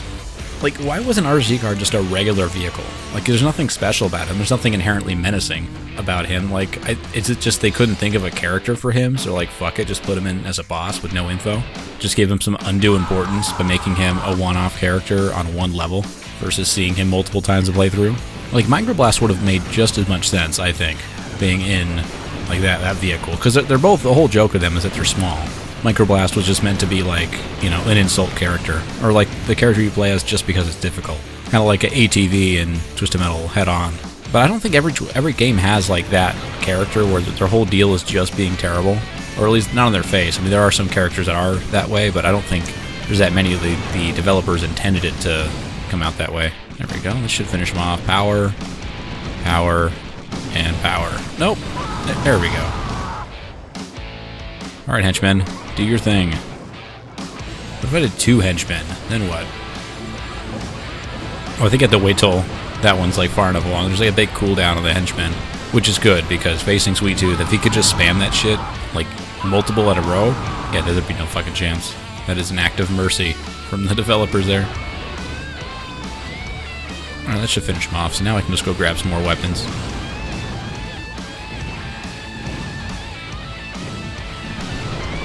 Not a big fan of that, are ya, you chrome fuck? Well, that did a decent amount. I was hoping the henchman would be a one-shot, but he's got too much armor. He's got too much of a will to persevere, to carry on. But unlucky for him, I think even if he goes berserk on, did this go through him? The fucking Rico? Holy shit. There we go.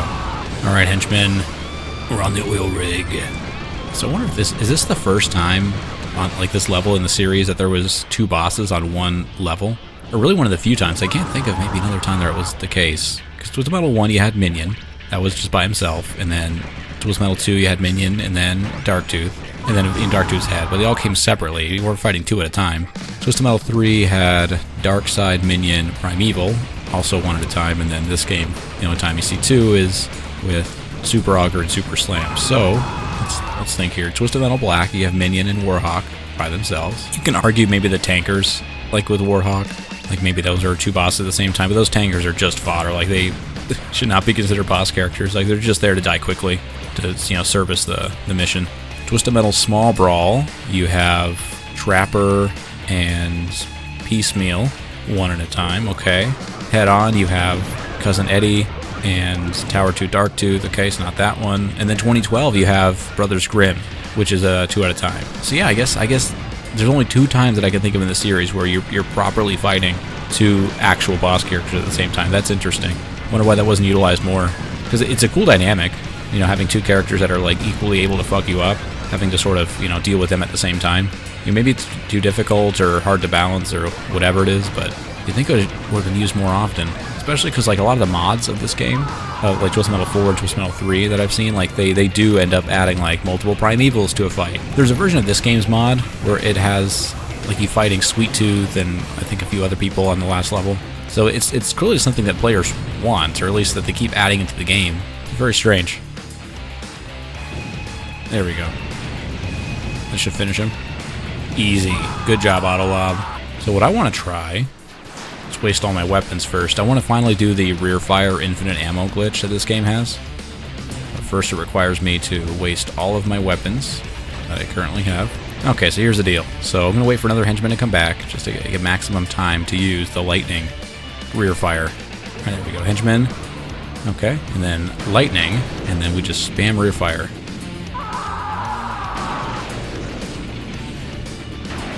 Oh, that's so good. Okay.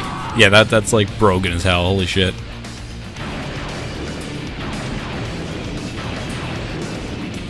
Oh, Minion's still here. I totally forgot about Minion. Like, I thought the mission just like refused to end properly, so I was like, okay, I'll just keep dicking around with the lightning. Bad idea.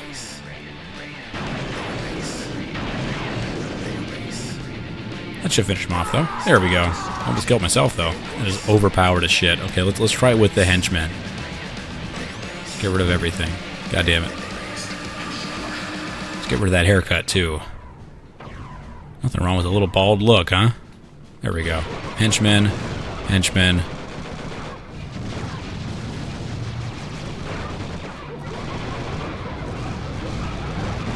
Just rear attack all my henchmen. There we go. Holy shit, game. The frame rate is just doing its fucking best right now, man. Holy shit. Jeez, no fucking chance. Just keep strafing back and forth. Drop a little rear fire whenever I can. Oh, this takes all of the frustration out of this game and replaces it with catharsis. Oh, there he goes. All that's left is a little Quattro. Good luck. Damn, you were taking like a champ, dude. Wow, well done. Oh, there he goes. Okay. Finally got him. Sometimes it feels like the damage doesn't come very quickly, but then all at once it's like, nope, you're dead. Oh, Sideshow Freaks. Let's go check out the freak show, huh? What do we got? We got... Oh, that's a real freak. Oh, yeah. 100%. Ooh, there's Melvin. The freakiest of the bunch. What's next? Oh, yeah. Definitely. Let's give Sweet Tooth a little bit of that to deal with. Okay, I don't know if that is actually rear attacking or not. And that guy, too. Can't forget about him. Alright, Sweet Tooth. You have fun with that, huh? I can't tell whose henchman is whose. Okay, I might be stuck here. He might get me. He might get me, but I'll get him first. Ah, damn it. All I hear is laughing. Just giggling. Chortling. There we go. This will take him out. Yeah, you don't like that very much, do you, buddy? Kind of sucks ass, huh? Kind of a not fun way to play this game.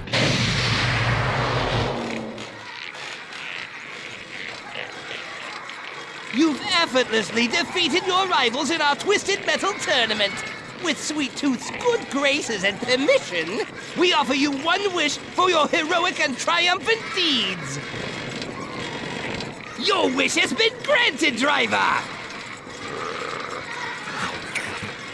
Someone will see you out. Goodbye! And there you have it. Sweet Tooth has the exact same generic ending as every other boss character in this game and Create a Car. I get it. Like, they don't want to make a new character, bio, story, and ending for all these different characters. So I understand that, but it does feel a bit lazy, especially for, like, Sweet Tooth, for instance. You feel like he should be maybe differentiated a little bit. Like, maybe they say, oh, Sweet Tooth, great job, like, ruining your own tournament. Wow. Your wish is to keep being the leader of Twisted Metal. Just something, you know? Like, just acknowledge that we used the main boss of the game. But no, just the same old thing. But we're going to stick to the PS1 for now. Even though Small Brawl came out after Twisted Metal Black, I think it's still worth doing all the PS1 games first and then moving on to the next generation. So we'll see you over in Twisted Metal Small Brawl. And here we are with Twisted Metal Small Brawl, possibly the most underrated and overlooked game in the entire Twisted Metal series. Which is really a shame. It came out sort of in the shadow of Twisted Metal Black and on the previous console generations, so it never stood a real chance on the market, despite it punching way above its weight class. It has undeniable charm, very good gameplay, and some of the most creative level designs that we've ever seen, on top of being very balanced. But it's been a little while since I've played. Did a little bit of practice for this, but I haven't really played a full tournament in quite some time, so it'll be fun to go back and experience this once again as Sweet Tooth. We're finally into the games that I have not played as part of this like Twisted Metal Every Character series, because I went through all 1, 2, 3, about halfway through 4, give or take, and now we're on to the uncharted waters of Small Brawl. And here's Sweet Tooth. His armor is pretty high, acceleration about mid. Top speed is very lacking and handling is decent. So a fairly balanced car, all things considered, given the fact that he's normally a pretty unwieldy beast in other games, but this time around he is closer to average, but a very high amount of armor. But Sweet Tooth here is the youngest and most mischievous of all the kids in the neighborhood. He enters the contest wanting only a little ice cream. Well, let's get started. Alright, already here onto Playground Peril. The only real negative I can really think about with this game is the fact that sometimes when you stop, like try to complete stop, your controls will just be reversed, so like left is right, right is left. But other than that, this game is just excellent in every single way. And I guess another negative would be the frame rate is pretty lacking, but of course, this is a game that was supposed to come out on PS2, and then midway through development it changed to, not midway, maybe early in development it switched to PS1. So I think they had lofty goals, a lot of ambition, but the PS1 had to really be cut down. But it does feel very good, but even like going from Twisted Metal 4 to this game, there is a drastic difference in speed. But I think that the way it feels is a bit better, like the weight of the vehicles and the way they move is pretty solid, I think. And also the vehicles are just much more expressive in general. Like the models are obviously more detailed anyway, but like they have so much more personality and they stand out. Like every vehicle feels, you know, very different and very unique. And the way they move, like their suspension and stuff, is just very emotive. Like just the way the cars like shift their weight and they sort of slide and move. It's just very fun and whimsical. Versus Twisted Metal 4, like the cars are just like slabs that don't really move much besides like forward, back, left, and right. Like even like the little antenna on his car, it's as I speed up and slow down, like it sort of, you know, looks around and it's bouncing. It's just very fun. It's a very colorful, vibrant experience that you just love to be part of this game. But of course, this is David Goodrich, who worked on this game, worked on V8, who also just had undeniable charm to that game that you just don't find in other car combat games. And there goes Shadow with machine guns. Because once again, our machine guns are useful. Wow, imagine that. Now on to Carno Mall, which is this like, I never really understood this map. It seems like someone's just room, like a spare room in their house. I don't know if it's like, is this a place of business? Like what business is this? Or is it just a fun room in someone's home? I have no idea what it's supposed to be, but it's very colorful, very fun. Lots of interesting hazards and dynamic elements. There's like a skull that drives around at the bottom. You got that little ring around the rosy there. You got this spinning cylinder. Just a bunch of really fun, interesting set pieces to enjoy. There's like this uvula hanging there. You got a swinging axe. You got a buzzsaw going out of the ground. Just so much cool shit going on, man. Just feels very inspired. It feels like it was made by someone who actually really went out of their way to make each level feel unique and interesting and cohesive. Like they all sort of feel like they belong together. The same way I talked about with Twisted Metal 3, how you want your Twisted Metal levels in a game to feel more like a concept album, like they all belong together specifically, and if they were like in a different game, they'd feel out of place, versus like a more like compilation, like, hey, here's a bunch of random shit going on.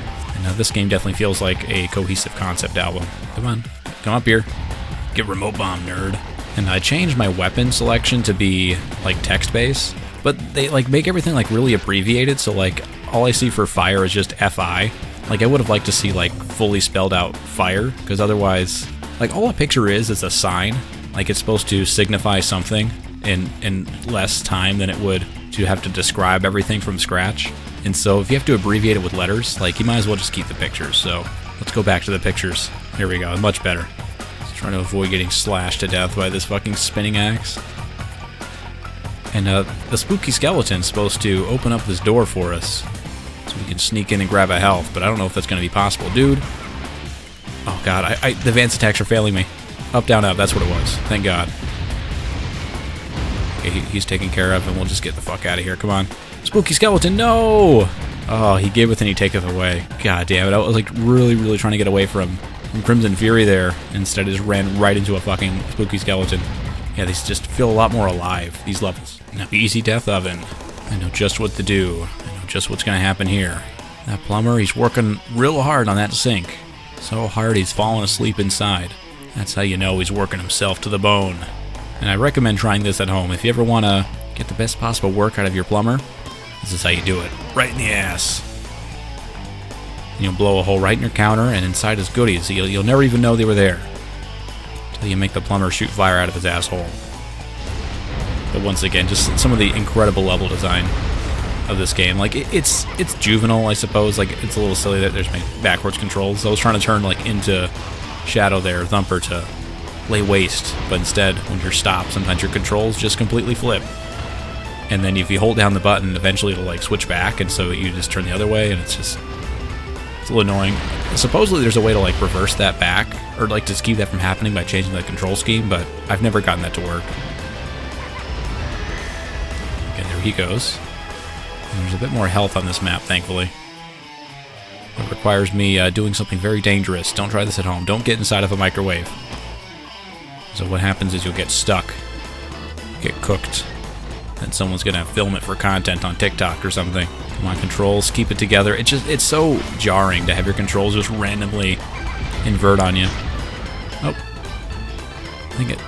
Oh, that's not a trap, I see. So it actually just knocks you into the island, I think. There it goes. Very specifically knocked into the island.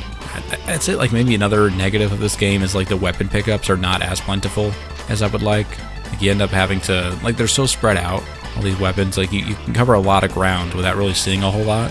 Like this upper part of the kitchen, like I found Roman candles, environmental, there's some turbo. Turbo doesn't like recharge your turbo fully, so like you end up spending a lot of time on these maps just trying to, you see how much turbo I got from that, like not even a third. Okay, more Roman candles. Oh, no, ricochet. Okay. A little bit of health, power. Yeah, it's just, you know, very lacking in weapon selection, which kind of a shame.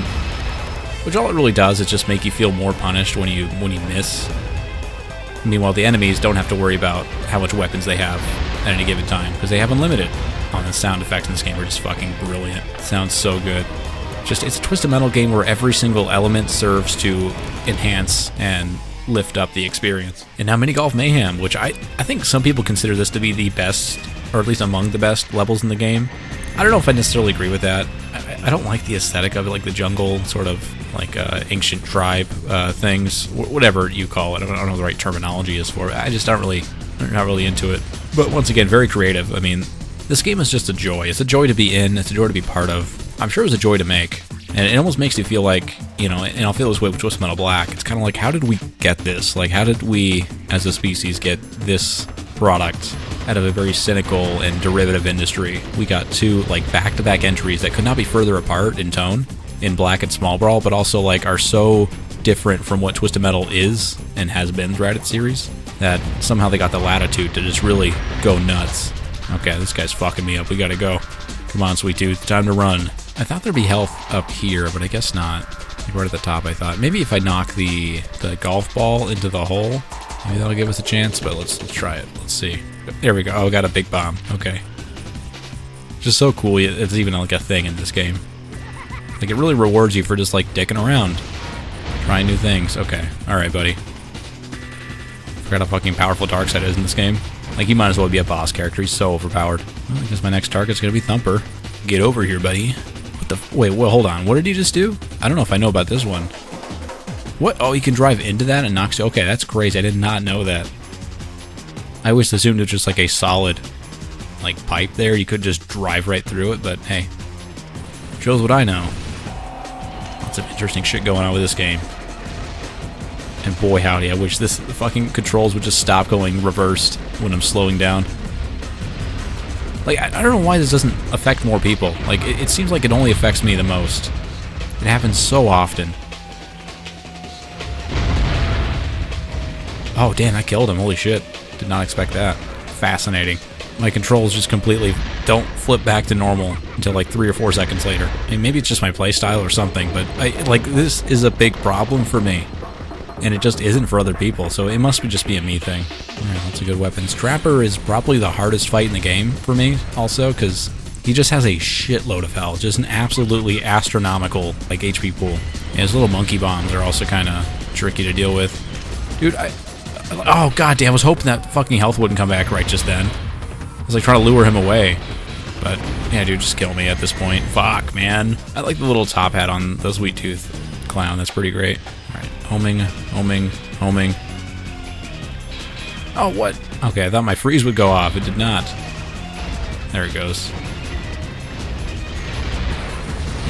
Oh, Jesus, he's gonna fucking kill me again. Go, go, go, run. Turbo, turbo. You really have to keep ourselves away from him, because he will fuck me up. Wait, a health came back? Is there a health over here? Oh, shit, there is. I did not know. Oh, I think a golf ball might have fallen in. That's fucking clutch, dude. Oh, and that health came back. Okay. No, dude, don't fucking pin me down. Come on. Okay, come on. Perfect. Okay, we have a chance. There's one thing I have. God damn it. Stop freezing, dude. This fight isn't that hard, I guess. It's really just tedious, just because he has so much health. Come on. Get there, ice cream. You know, for a kid that wants to get ice cream, he sure wastes a lot of it shooting it out of the front of his car. I like that you can see projectiles on the radar, too. I never noticed that before. So you can kind of, like, if they shoot something towards you, you can kind of see it coming. I think the only other game to do that in the series is, like, 2012, maybe? Very cool feature. Of course, he's going to turn the corner and fucking freeze me again. I just know it. You don't turn towards me. Yes! Fuck you, Trapper. Now to meet your maker. So, according to the game's creator, David Goodrich, who is in our Discord if you want to chat with him and ask him questions about this game, the original name for this map was Beat Your Meat, and for obvious reasons, Sony was not happy about it. They wanted something more kid-friendly. but I think it fits the vibe of the game. Like, this game isn't really meant for, like, toddlers and children. It's meant for, like, I don't know, like maybe teenagers and, you know, preteens and stuff. Like, you know, the edgy crowd. The ones that would actually want that joke. They want that sort of immature humor. But, no, Sony disagreed. They wanted the game to have more dignity than that. Don't get that health. Don't get the health. It's mine, fucker. Don't pull a fucking TM3 on me, you piece of shit. Come on, Hammerhead. Come on, buddy. There you go. Collision. And the napalms are fucking doll heads. It's funny. I always thought, like, based on the picture there, because it looks like a balloon, like a whoopee cushion sort of deal, so it always seemed like a flaming fart to me, is kind of like how it always read, but of course I'm just an idiot, and it's actually just a flaming doll head, which is way cooler than a on-fire fart. But that's why Dave Goodrich is the designer, and I'm just the guy talking about it. But it does sort of speak to, I guess, the sort of jealousy I think our generation's going to have to, like, the developers of this era in gaming, this 90s, 2000s, where, you know, a lot of people could just do shit. You know, they get to be put in charge of a project, and, you know, they deserve it, obviously, like Goodrich and Jaffe and all that. Like, they obviously have talent, they have skill at what they do, but I don't think people are going to get those same opportunities in the modern day, like they did, where they can just, you know, get basically, you know, the blessing from Sony to just have at it. Go ahead, make the game you want to make, you know, put the ideas you wanted to make, you know, without the expectation that it has to make $1 billion or whatever. Like, the only games that can exist right now, there's no gaming middle class, basically, at all. Either a game has to be made with no budget, or if it has a budget, then it has to make, you know, $500 million, or it's considered like a massive flop. I did not expect him to just fucking get crushed. There we go, there goes him. And all it leaves is Spectre, once again. The last one remaining. Like, yeah, you either have to, like, get your soul crushed in some, you know, corporate studio that's owned by Sony or Ubisoft or whatever, and just get utterly crushed under the weight of, you know, having no artistic integrity or, like, freedom, or you get to do whatever you want to do but have no money to do it because you're an indie studio who is maybe crowdfunded, maybe you have, like, a publishing deal, but ultimately you have the freedom but not the capability, or you have the capability and not the freedom. It's a really sad state of affairs in the gaming industry. Even though, like, something of this era was made back then, and that era will never be here again in the same way, at least the product still exists. It still will endure until, I guess, Sony or whoever decides to pull the plug on everything and stop emulation. But now I'm just rambling about the gaming industry, of which, you know, people much smarter than me have talked about ad nauseum. Like, I'm adding nothing new to that conversation. But that's all to distract me from the fact that I'm playing on this map.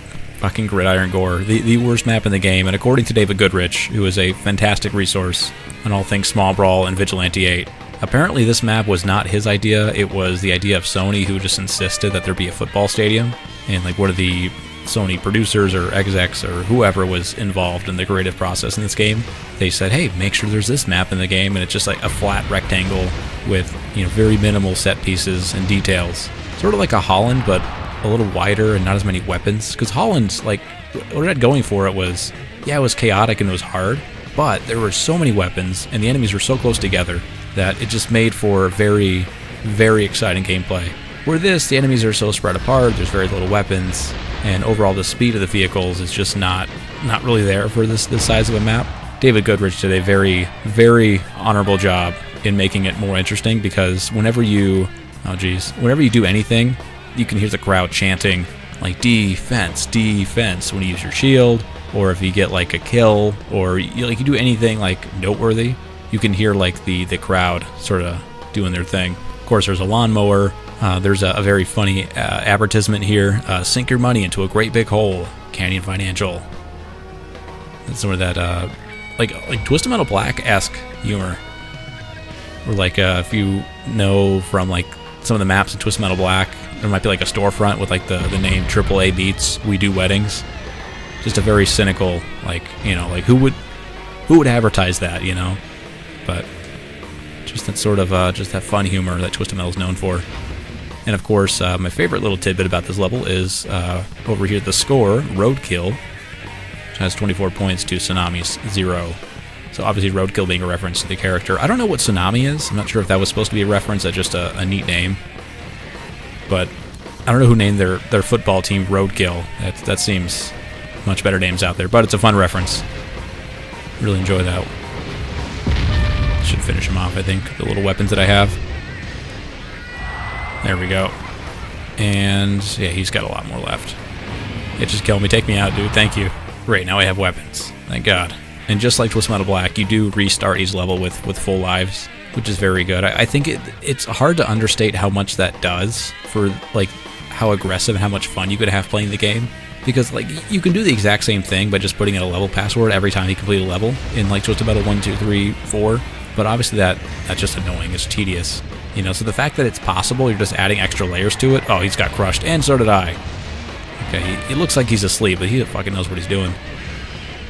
But I think when you know that your lives are going to regenerate between levels, it makes you a lot more willing to just like duke it out versus like, oh no, I got to make this thing last the entire playthrough. You know, because still, if you wanted to arbitrarily, you know, put the challenge on yourself, like, oh, I'm going to beat the game deathless or whatever, you can still just do that. Like, you don't need the live system in the game to like allow you to do that. But you can remove the barrier for people who, you know, do want to use 3 lives a level or want at least the opportunity to do that. You know, because then it lets you be more aggressive, and then you could still gauge how good you are by, you know, how few times you have to use all 3 of your lives. Because I like to be more aggressive in these games. That's where it's fun for me. I like going to these games thinking I just want to do as much damage, just be a raging bull.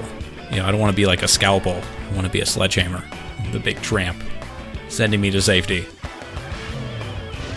You know, that's why I like to use a lot of characters in these games that have more armor or special weapons that can do a lot of damage. Because I want to be in the fray. I want to be doing as much damage as possible, ramming into people, just causing as much destruction as I possibly can.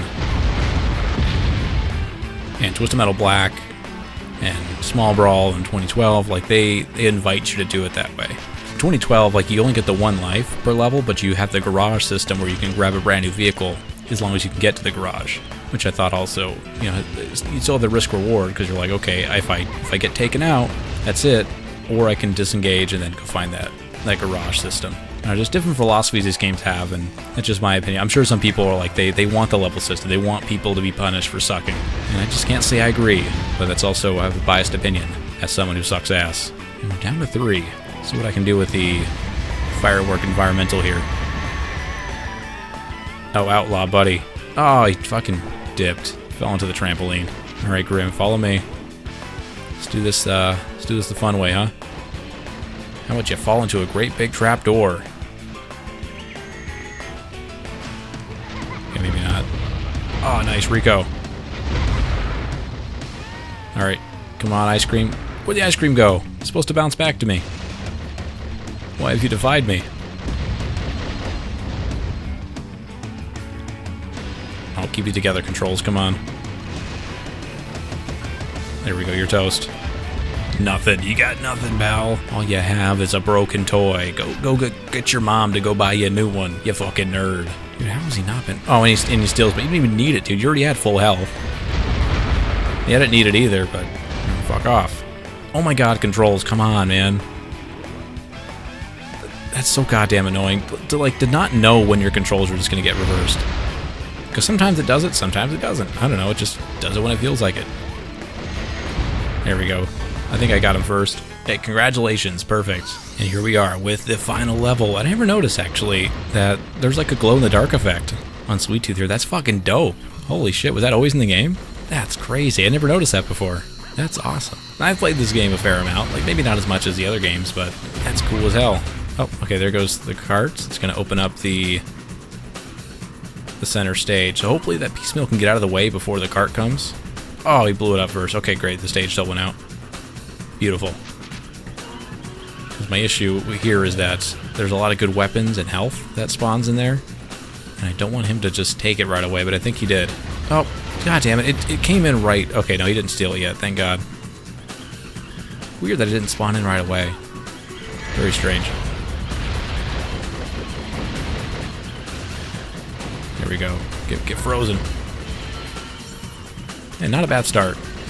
So the way this boss fight works is you have to kill an opponent, and when you do, then Piecemeal will use the remaining cars to form like a Voltron of sorts. And then you do 25% of his health, and once he does, then he, you know, disassembles into the various enemies. You kill an enemy, and then sort of rinse and repeat till he's dead. So it's sort of like a multi-stage boss fight. But you have to kill an opponent to keep fighting Piecemeal. but he's a very menacing opponent. He's huge. He can destroy the theater seats and stuff. So it is kind of nice that throughout the fight you can, instead of just like having to take the brunt of it, you can sort of break up the fight just a little bit more. Once again, the lack of weapons plagues this game, this level especially. And between the different seats, there's some, but not always. So you're just scrounging for nothing. Because again, Piecemeal, like Trapper, has a shitload of health. So you need all the weapons you can get, and the power missile only comes in every so often. Come on, we can get him to half health. I think a couple of these should take him to the next level. Are you running away from me? Come on, man. Yep, there's just one. That's all it took. I think it's also one of the very few Twisted Metal games where it tells you who you're tracking. If you have a weapon selected that has homing, it'll tell you which person it's homed in on, like over their character, so that's always helpful. Okay, there he goes. Hopefully Piecemeal can get the fuck out of the way before the health comes back. Because if he grabs it, I will be devastated. Damn, why is he running away so much? Holy shit, get back here, man. Oh, what a waste. Oh, 2 wasted power missiles. That's a shame. That's an absolute shame.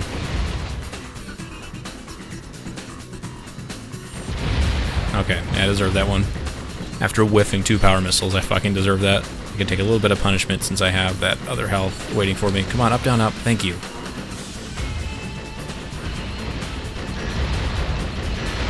There we go. Come on, freeze missile. Get there, get there, get there. Beautiful. Okay. Now once again, I have to hope he doesn't just land on a health as it spawns in. So he takes his sweet ass time. Okay, just kill me, dude. Just kill me. Let's get you out of here first. Come on, just kill me. Thank you. Now when I spawn in, I should have plenty of weapons to knock your ass out. Just don't get that, I swear to God, if you get that health. Oh, good. Goody goody. Way to go, Sweet Tooth. We beat it. Twisted Metal Small Brawl. Oh, man. You could have had anything you wanted. And all you could think of is a little ice cream? Let me down! Stop the car! Who's the old lady? And there you have it. That was Twisted Metal Small Brawl. Once again, a very charming and fun game. It deserves a place among the tippy top of this series. Whether you agree or not, it just is very fucking good. But with that, let's take this thing to the darker place, to the next generation with Twisted Metal Black. And here we are with Twisted Metal Black, finally on the PlayStation 2, ready to kick all the ass. Every one of them, they will be kicked. And since Sweet Tooth is the star of the show here, we should have a lot of fun with this character. Here he is with the classic ice cream truck design. This is my favorite version of him, I think. I mean, Twisted Metal 2 and 1 is obviously iconic, but for me, this is the definitive Sweet Tooth. I think he's the most fleshed out as a character, the most interesting, and of course, the most memorable. His control is about half, speed low, armor high, special weapon very high. His special weapon is very, very powerful. Its only knock is that it doesn't regenerate especially quick, and it's also, it takes a lot to get the full damage out of it, simply because you basically have to hit like an extra long zoomy missile, and if you can hit all of them, great. If not, you're kind of fucked. But let's take a look at his bio, because in this game, everyone's a patient at the Blackfield Asylum, all baking and stewing inside the oven of his mug. And also, he's fucking shredded. His name is Sweet Tooth, that's all we know about him. His age is unknown, he's extremely dangerous. His disorder is an unspecified psychotic disorder, homicidal tendencies, and interestingly, insomnia. Treatment is warning, meds have no effect, lost cause. Which fits. I don't think there's a way to medically fix this man other than to just end him entirely. But anyways, let's get started. 3 months in the nut house. It was the longest I'd ever been confined. So a few people had been killed. It wasn't my fault. Please, no, I got a family. Shut up and bleed, you motherfucker. Well, maybe it was my fault, but I had my own problems to worry about. The old man's curse was beginning to piss me off. But then one day, he showed up. Calypso, he called himself. It was a stupid name. I wanted to kill him there and then, but he made me an offer. He said he ran some kind of crazy contest. If I won his game, he promised to show me how to bring an end to the curse. No more headaches. As much as I had those old urges of mine, I kept them to myself for the moment. I figured I'd play along with his little game. After all, I could always kill him later.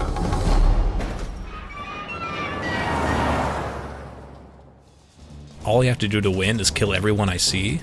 Well, boys and girls, that's the one thing I'm good at. It's time to see how much I've regressed as a player, now that I have to deal with this fucking game. The one thing I do... Oh, Jesus. I do feel like I have to sort of back up myself a little bit, because all of the, like, shitty ways that I play the other games in this series, I blamed it on just the way that I play this game, which works very well with just ramming into opponents, which sort of, like, shuts off their AI, in a way. Like, they don't know what to do when you just sort of smash into them directly. And so I need to sort of back up that, hey, when I do that, it actually works in this game, and the fact that I do it in other games is, you know, just a force of habit. Let's see if I can try to get all these missiles to hit, but you can see that the monstrous damage that it does. And the weapons in this game, they just feel so goddamn good. That gas can should have annihilated this man. Come on. I don't want to waste all my time trying to take you out. There we go. Thank God machine guns are useful. There we go. Run away, run away. Okay, I don't want him to unfreeze. There we go. Perfect. So a neat little quirk in this game is when they're frozen, they take much less damage, but not with every weapon. I think rams and machine guns still do full damage, or at least most of it.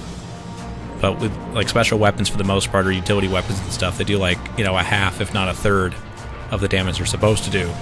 And so when you freeze somebody, it's always good to just sort of let them unthaw before you do your actual attack, which works for most characters. But some guys, like, when they unfreeze, they just immediately just, like, dart forward at, like, an insane speed. So you have to sort of time it still very well, but it's a little easier to do than, you know, a typical timing attack. Oh, what a sick maneuver from Darkseid. Holy shit. He should finish her off, though. Should be no issue whatsoever. They always take the exact same path when they go up here. It's very strange. Like, they go up the ramp, they turn around, and they zip right there, just like Yellow Jacket just did. Every time, they always take the same path. It's like they had to be programmed specifically to do that. Like, they couldn't be trusted to do any other sort of maneuver there. It makes you think how many other things in this game, when the AI do it, is a result of them being programmed specifically to do that thing, or if they're making decisions on their own. Like, I wonder what percentage there is there, and how much of it you can take advantage of for, like, speed runs and whatnot. Let's see who's around. Who's around to be destroyed? And so Mega Guns, the Mega Gun attack, is actually very useful if you want to time your attacks when they're frozen, because the machine guns don't unthaw them, but the Mega Guns do. Therefore, if you wanted to time your attack perfectly, you could just hit them with the Mega Guns right before you launch it. Point blank, motherfucker. How you like that shit?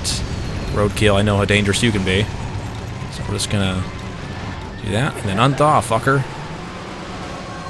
Eat all of it. Only 7. Okay, that was a bit underwhelming. Also, I don't know. I love the little detail where his little jingle goes off like that. This, you know, distorted, haunting ice cream truck tune that we all know. But I don't know what triggers it. If it's just like a time thing, or if it's based on, like, a certain amount of damage that he does. Like, it's sort of a sound he makes when he just unloads on somebody. No idea, but it's very cool. So let Spectre kind of do her thing. So Spectre and Spectre and Mr. Grimm seem to have a weird AI behavior where they run away until the very end. But when they're, like, both the last people remaining, I wonder how they react to something like that. Like, how much cowardice is programmed into them. And if it's like a ranking of cowardice, like, the most cowardly character remaining will always run away. Ooh, that has to do some good damage, yeah? Alright. Eat that. Yep. Gobble it all up, you fucking piece of shit. I'll take that from you, thank you. Thank you kindly, sir. Helicopter always coming in clutch. Force feed that. Where is Mr. Grimm? Gotta get used to using the shield in this game too. Because, like, I tend not to use the freeze missile because of the damage thing, but I'm so used to using freeze missiles because of the other Twisted Metal games, where freezing was, you know, sort of a necessity to keep them pinned down long enough. But now I have to switch my mental strategy to shield versus freeze. And sort of for this being a generic Twisted Metal Black playthrough, we'll go with Suburbs. It's the more iconic map. The son of a bitch who put the curse on me has entered the contest. I'm gonna kill him. nice and slow. So I think everyone knows Suburbs. Like, I think Freeway's pretty well known too, but I think when you think of like what map sticks out the most from Twisted Metal Black, it has to be Suburbs. And it's got the most interesting set pieces and whatnot. But my goal here is not to be a speed run or to be a perfect run.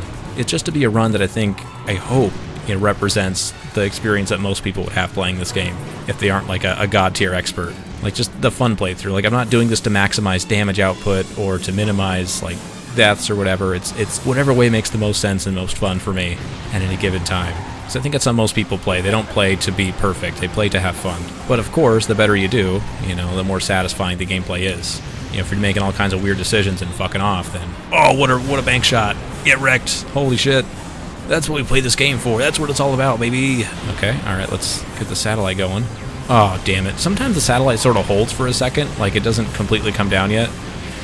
Let give you an extra chance to land it, but that time it did not.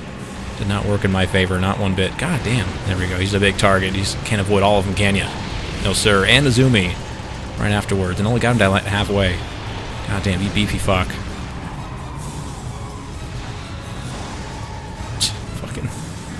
Fucking dark side, man. Okay, I don't think Axel can climb that mountain. He's gonna try to do like a Skyrim horse situation, but oh, he did. He fully climbed up a goddamn mountain. Insane. I think Brimstone I can probably annihilate here. There we go. Next I'll focus on, I guess, dark side. We need weapons first. Also, I love the weapon selection of this game. Like, I mean, versus like Twisted Metal 2, I guess, because like most of the icons that appear in weapon selections on Twisted Metal games show you one at a time. Whereas this game, you can see your next weapon left and right as you cycle through, so it sort of gives you an idea of what else you can use, which I think was underrated. Okay, that was a waste. I thought Manslaughter would be like coming towards me so I can sort of flip around and fuck him up, but no sir, no dice. That's right, stay on the fucking... broke line of sight, you piece of shit. Alright, it's gotta be dark side, just out of... because I hate them. Oh, fuck off. Oh, just the disrespect of the backwards fucking ram. Oh my god, they're still rolling forward. There we go. Don't need a full one of those to kill him. So you exist in my head. If you kill me, like, you're erasing your own existence. You don't want that, do you? God damn it, fucking Axel just does not want to be in the fucking line of sight. He's just strafing back and forth. That's all he's doing. He's going back and forth, back and forth. How about you take an express ticket to hell? How about that? Dead. Ooh, this is a good chance to show off the secret house in this game. So if you jump in certain positions on the map... Okay, hold on, I gotta get rid of Shadow here. So one of the weird things this game did was it made jumping much easier, but it made you have to use energy to jump. So I have to wait for my energy to recharge before I can do it. There we go. And you can see I got a little bit of health from that. Oh, of course he ran away. God, it's like they know when I have a fucking satellite. They know to get the fuck away. So smart. Good job, AI. Okay, I think I could probably just finish him. Ooh, I think we traded. Fucking ran into each other, like smashing two molecules in the Large Hadron Collider, opening up a brand new universe of ass-kickery. And Mr. Grimm is all that remains. Let's transform into our mech. Which is such a bizarre way to go with this character. Like the napalm ice cream cones into giant fuck-off mech. Insanity.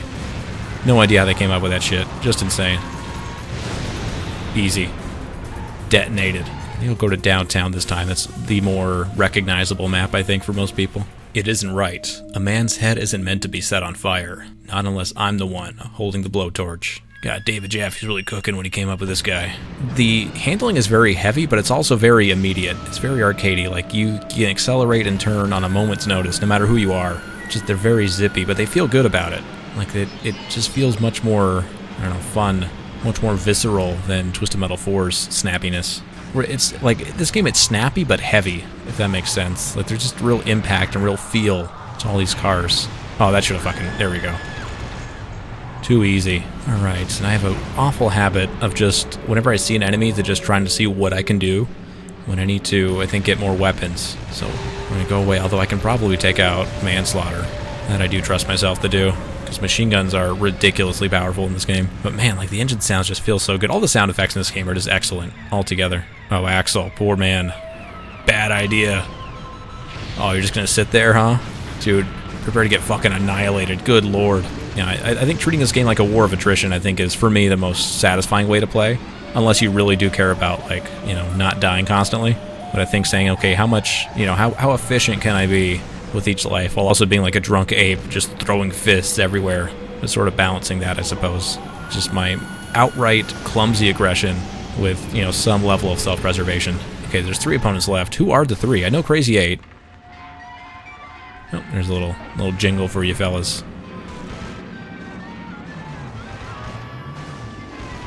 So I think this might be the first Twisted Metal... No, it absolutely is the first Twisted Metal game where there's, like, cars on the roads that are moving throughout the levels. I know like there's, like, a train and stuff in Twisted Metal 4 in Neon City, but, like, as far as, like, pedestrian traffic goes, I think this is the first time that we've seen that. Because there obviously were pedestrian cars in Twisted Metal 1 and 2, but, of course, they were static. Did not move. That would have melted a PlayStation 1. But they took full advantage of the PlayStation 2. And there goes him. Crazy 8, you stand no chance. See you later. And then, if we can just get Yellow Jacket. Oh, damn it. That was one of the times where it did hold for a moment for me. But, of course, I just whiffed the timing anyway. But I can't deny it did its best. It tried to help me. So I'm going to have to probably take a death here. Okay, I can shield, and hopefully I can just unload just a tiny bit. Oh no, just take him out. Easy. Just like that. Yellow Jacket's ineffectual.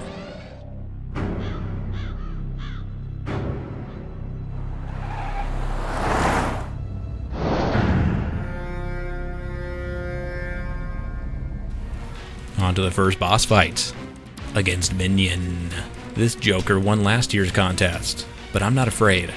I just need to get past his stupid shield, and he's finished. Alright, so my strategy here, I think, is just going to be just to throw myself at him with reckless abandon for the first life, and then if he somehow takes me out, then the second life be a bit more cautious, but just try to get as many of these panels taken care of as I can.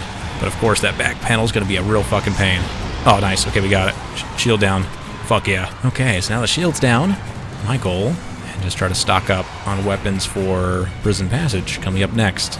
I'm sure some people can get past this deathless, like, consistently, but, I don't know, sometimes you just get really unlucky with the panels. Sometimes he just doesn't want to show it to you. And of course, when you're a bigger vehicle, it's harder to sort of, like, shield yourself using his, you know, massive frame. Okay, there we go. He's almost dead, so that means I can spend the rest of my time just gathering weapons and take the finishing blow. At Prison Passage, I need everything I can handle. 2 power missiles, a couple of gas cans, reticle. So if I get maybe 1 or 2 more power missiles, I think that'll be plenty. There's one. Thank you, helicopter, coming in clutch as always. The reticle I'll hold on to. There's 1 more power. Okay, sweet. So let's use my special, because I get those back at the beginning of the level anyway. Perfect.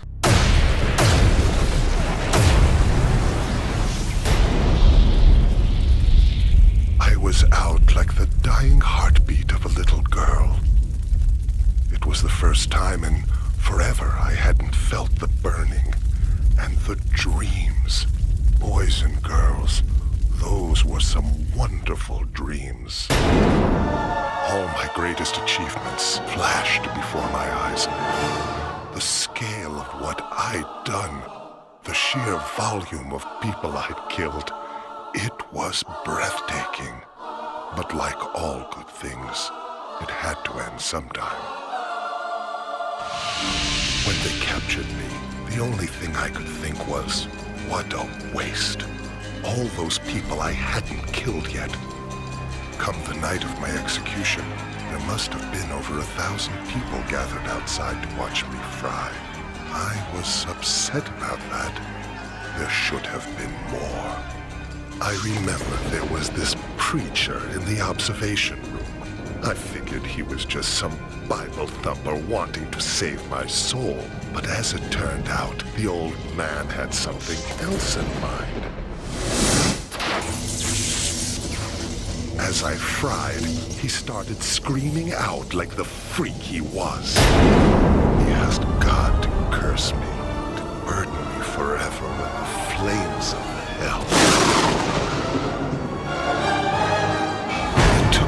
less than a minute to kill 3 police officers and get my mask back on. I never used to believe in curses, but it's been 3 months since that night, and the pain gets worse every day. So let me tell you something, boys and girls. I sure as hell believe in curses now.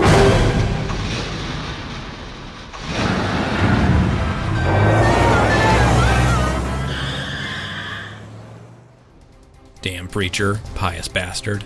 Think he never did wrong? You dig up his past, you'll be sickened by the truth. Which I think might be one of the few times in this game where one character references another, because they're very clear that the preacher is the same guy in Sweet Tooth's cutscene as is the driver of Brimstone.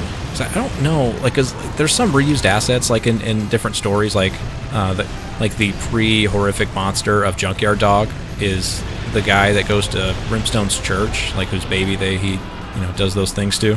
But that doesn't mean like it is, what's his name, Billy Ray Stillwell? Yeah, like him and his wife. It's not them, it's just reused assets. Just gotta unload all my weapons before they inevitably kill me. Launch it, launch it, launch it. Ah, God, that was so clumsy. I was so stupid. I was really trying to think like deep about which characters connect to each other. Mr. Creel, the person that put Dollface in her mask, is the same guy that made Sweet Tooth's mask. But I think that's more of just like a neat Easter egg novelty versus like they actually connect in any meaningful way. Like, Mr. Creel isn't a character in this game or anything, so I think the mention of Preacher, you dig up his past, sort of teasing it, you gotta go check out his character. I want to say that's the only time. Yeah, come up here, come up here. Oh, fuck off, damn it. Fucking backed into the wall, ruined my entire aim. Just awful. Fuck off. There we go. What a mess. What do we got? A manslaughter, okay, easy. Not the worst guy to fight. Of course, I've already killed 4 people, so that means I only have to fight 4 on the main island, which is a very big map to only fight 4 people. I wonder if they somewhat expect you to like have a couple people left over from the boat to have 6 people to fight, but if you're, even I suck at it, and I managed to kill him before the boat landed. Just barely, at least. But it does make the fighting a lot easier. I don't know why I just ran right into his fucking rocks. That's okay. That's alright. I want to kill 4 people in one life. That's what I'm looking for in this game. Sweet Tooth is a butcher. He wants to have a chase. Alright, buddy. You want to just sit there? Okay. I'm okay with that. You just see how long you have to sort of hold your fire on somebody to get the full damage from the special. And there you go. Let's get weapons. I don't fucking use my machine guns as much as that. Like, that's an awful amount to use machine guns. And also a nice quality of life thing in this game is, unlike in Twisted Metal 3, where we had to deal with Sweet Tooth's like head being in the way, they made his head transparent in this game. For the soul, not because it makes any sense like within the universe of the game, it's because for your sake, so you can actually see what the fuck is in front of you. Yeah, I don't know how hard that would be on the PlayStation 1 to make something transparent like that, but at least the first chance they had, they did it. Oh, fuck off, dude. God. Fucking Darkseid is super duper aggressive. And meanwhile, Axel just is like, fucking just wasting time.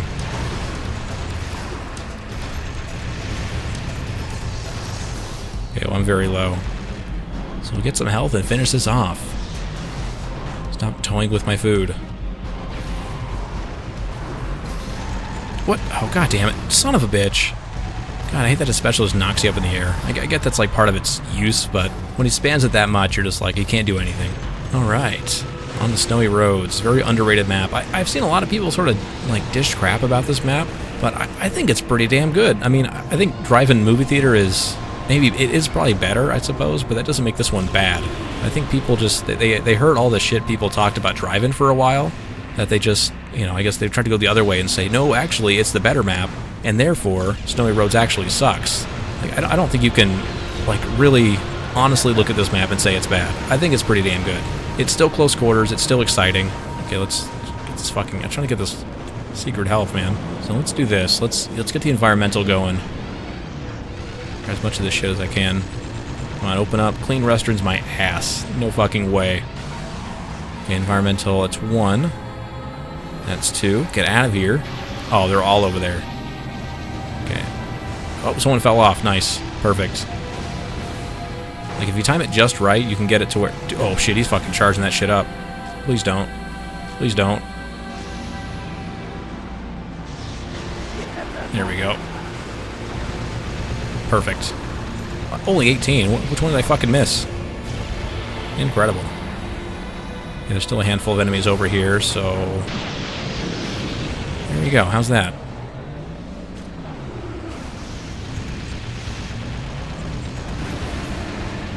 Let's do a little bit of shielding. I gotta get used to shielding again. Like, in Twisted Metal 2 is a huge part of it, but in 4, I just don't think they use it all the time. Ugh. Like, every game just has, like, its little nuances. They just change everything. And all I'm looking for now is just to play good enough to have no restarts. That's all I want. I think it's possible. I think I can do it. Although with Roadkill still around, him just being on the map is asking for trouble. Oh, Jesus. Yeah, this is the position you don't want to be in.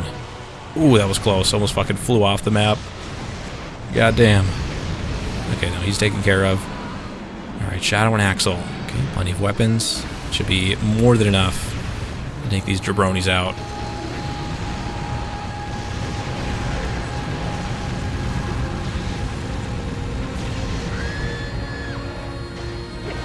No, just fucking...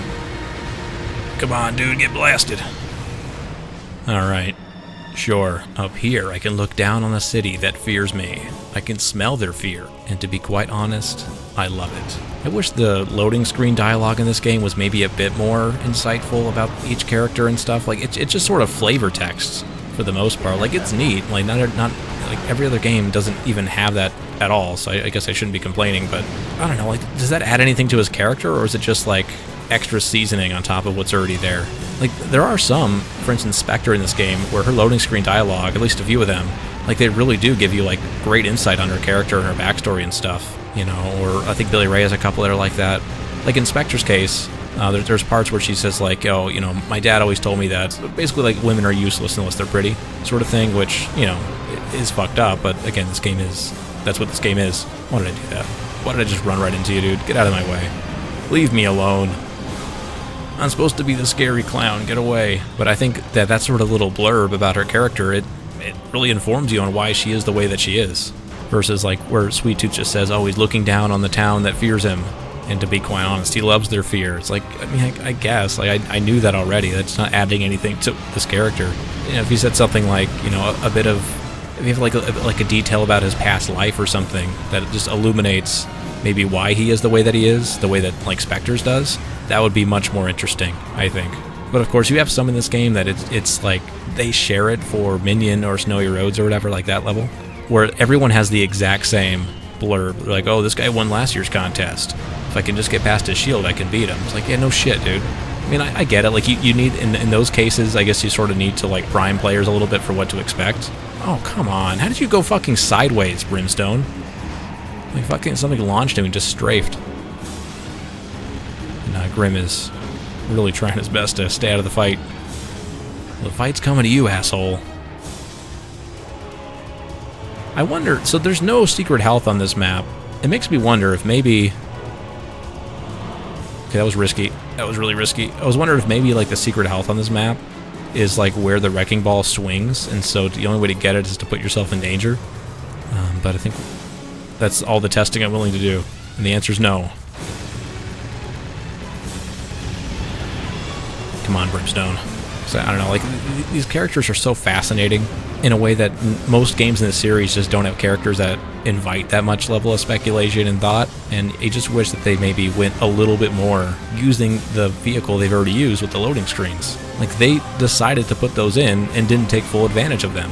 And I don't know why they would bother to put them in and not even use them to their full potential, or even close to it. Damn, Grim, okay. Like, he took a full special. I guess he's still almost dead, so that worked out. Oh, I thought that ram would kill him.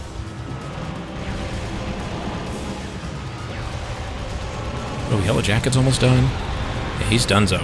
Also, one thing I've tried to do in a certain playthrough was this clock here on the wall. It does move. It's a moving clock, and so I waited for a while to see, like, hey, what would happen if it gets to, like, midnight or whatever.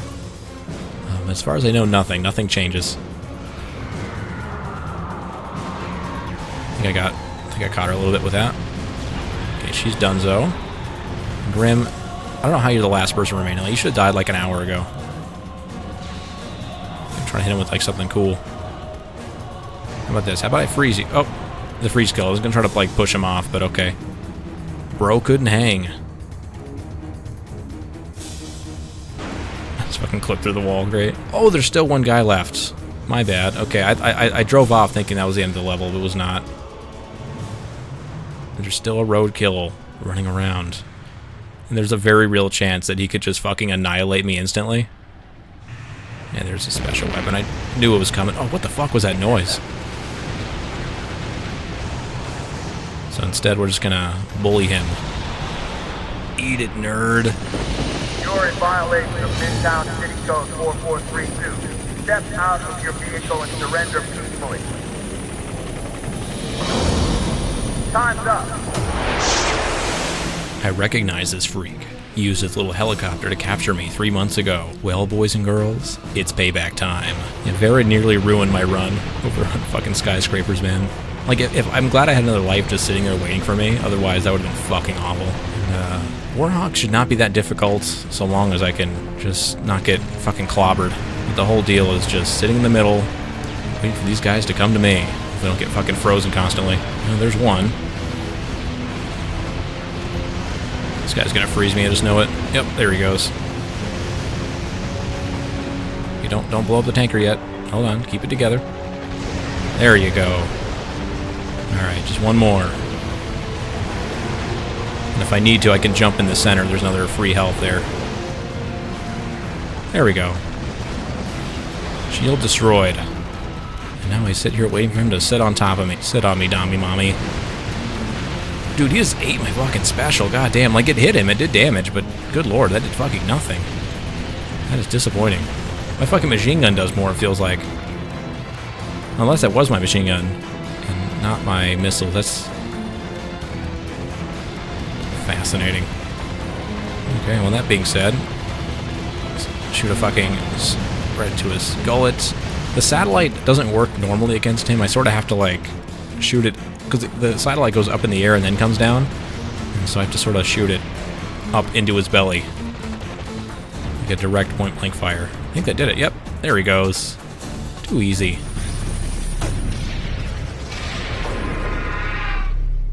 The contest was over. I killed Calypso about as well as I ever killed anyone.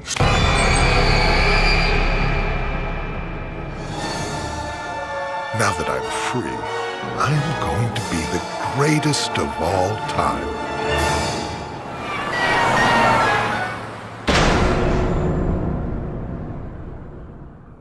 And there you have it. That's Twisted Metal Black. Another playthrough down. I love this game. It's my favorite. Kind of rusty at it, kind of suck ass, but still a ridiculous amount of fun. It is undeniable to me that this is the Twisted Metal game. This is the epitome of the Twisted Metal formula. It has the vibe, the style, the gameplay, the speed, the visceral satisfaction. Like, everything about it is just nails. I love it. But now it's time to move on to Twisted Metal Head On.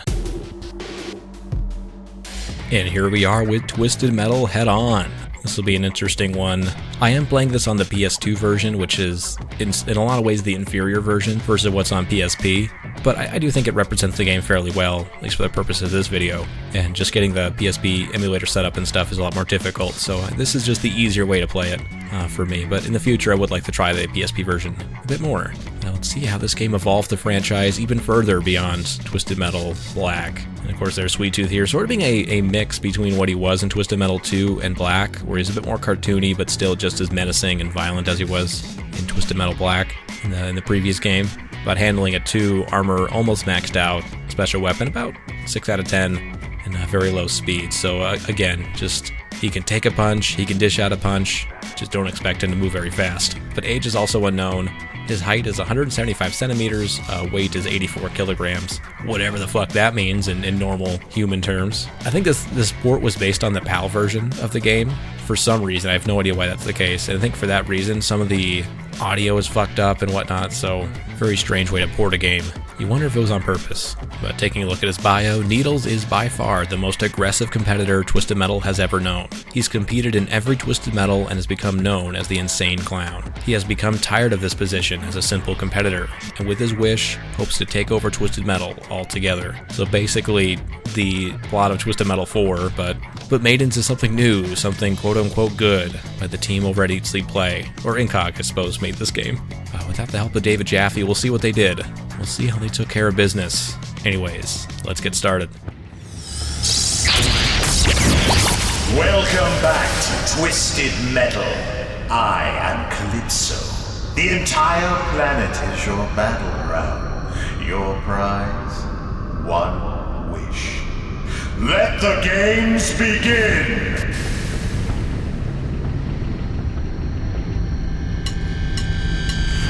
Well, even though the music is turned off, somehow the band level can somehow supersede the volume knob. And it's playing their song anyway.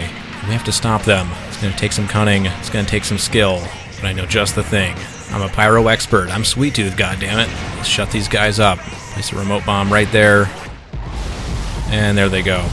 Frame rate tanking, but we took care of a DMCA claim. Now utter silence befalls the battlefield. Kind of a good song, though. I do enjoy it. Like, level underrated. Even though I only know, really, that one song.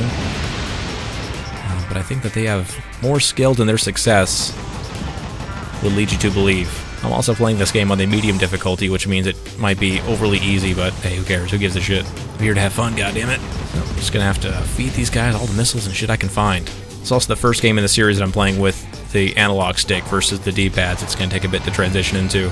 I'm one of those gamers. I play Twisted Metal Black with the D-pad. Like a fucking idiot. God, these environmentals, what do they even do? Oh, it shoots fireworks. Well, that's neat. Only shoots one of them, though. That's kind of lame.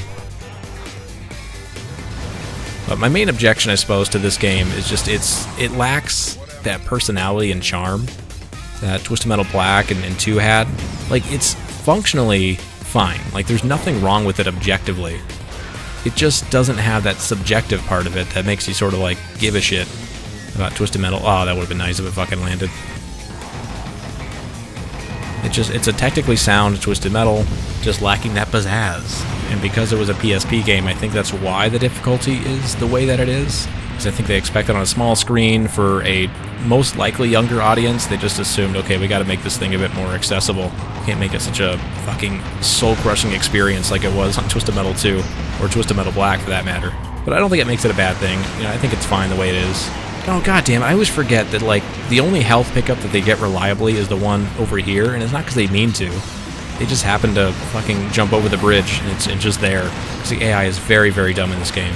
Like, the AI in this game is sort of the TM3 issue to me, where, like, they're not programmed to sort of act certain ways, at least not in a way that you recognize immediately. Like, maybe, like, Spectre act differently than a Hammerhead and so on, but they all just sort of feel like the same lifeless robot, sort of meandering around the map with no real thought put into it. Like, honestly, I cannot find fucking Hammerhead, dude.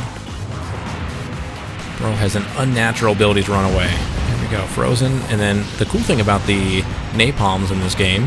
Oh, don't get the health. See what I mean? Like, she needs health badly and she missed it. Went right past it. But the full health, she'll take it every time. I suppose now's a good chance also to check out some of the mini-games that's on this level. I think it's over here. Just shield really quick. Is it in here? No. Alright, I don't want to kill you, dude, so just lay off. There we go, right here. Like, this is something that's pretty neat. I'm glad they added this into the game, just something like this, to add, you know, a bit more features to the proceedings, because up to this point, all of the car combat has just been cars shooting each other. That's pretty much it. But now, with these, there's a little bit more variety, more diversity to the gameplay. It does also feel very flat and very meh. Also, like, I don't like the lighting in this game. This is a weird nitpick, but just the way the lighting is in Twisted Metal Head-On, everything just looks flat and boring. Like, they didn't use lighting, like, for artistic purposes at all. So if you get hit by the wrecking... Okay, I don't know why I couldn't stop in time. If you hit the wrecking ball, you die immediately. God damn it, that was so bad. Let's try that again, because I have a very easy strat. You don't have to worry about these things at all. Just shoot them. There we go. And now this part, very easy. Just time it a little bit better than I did last time. And then once you get to this part, you can just stick to the side. And no matter what, they... Okay. Or I bounce off the wall into it. Okay, that works. And no other way to put it, this game is just the unseasoned mayonnaise of Twisted Metal. The white bread with the crust cut off. This is the Uncrustables of Twisted Metal. Absolutely zero flavor, but nothing inherently wrong. Here we go, now we just stick to the side. There we go, they cannot reach me. So their hitbox just does not go far enough to hit you when you're against the wall there. The rest of it is, there's no hazard that can kill me the rest of the way. At least not, unless I go out of my way. It's really just more things getting in my way. Like the LA traffic. Which does beg the question, like, is this world still, like, around? Like, is it a post-apocalypse, or is there still a world happening beyond Twisted Metal? That's what I want to know. It feels very lifeless if that's the case. At least they don't react very much to Twisted Metal happening around them. I've unlocked Mr. Slam, and my health is recharged. Perfect, there he is, Simon Whittlebone himself. And there we go, after all that, we unlocked Mr. Slam. Here, let's take out Grasshopper really quick. Easy. Give me that upgrade. Alright, and then if you've noticed to this point, if you're not aware, this game has an upgrade system where if you kill enemies, you can pick up a yellow triangle off their bodies. And then a triangle will give you all kinds of upgrades. Your special weapon, your machine guns, your jump height, all sorts of fun things. What the fuck? I should have killed him. There you go. And it makes the game even easier than it already is. Here we go, we got the special weapon upgrade. Let's see what it does. Now I can charge it up. And we can see it annihilated him all the way down to 75% of his health. Just instantly evaporated. So he's gone. The machine guns upgrade is probably the most broken thing in the game. Like, it turns machine guns into possibly the most powerful weapon. And you always have it. Until it overheats. They overheat much quicker when you have the upgrade, but even then, still not even that bad.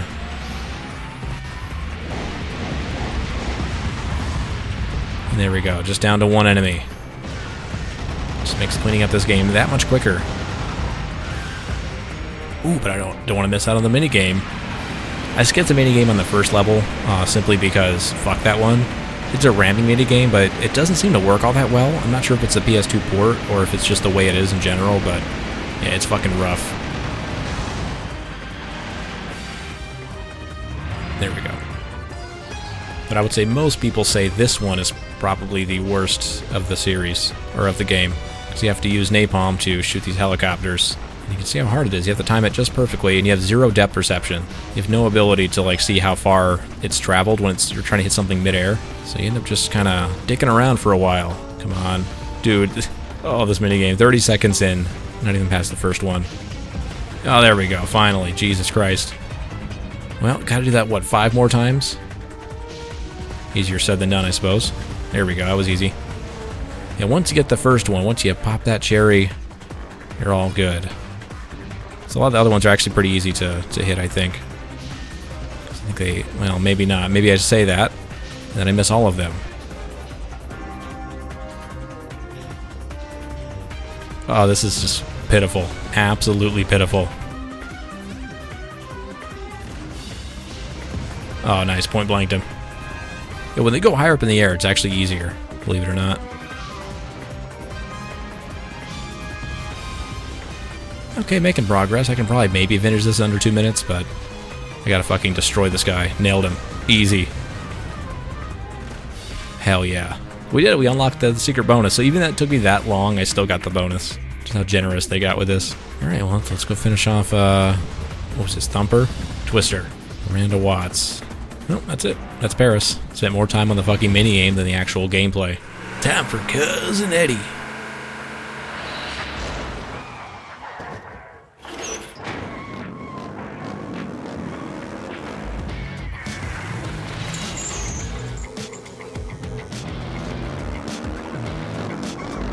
And these guys are stupid simple to kill.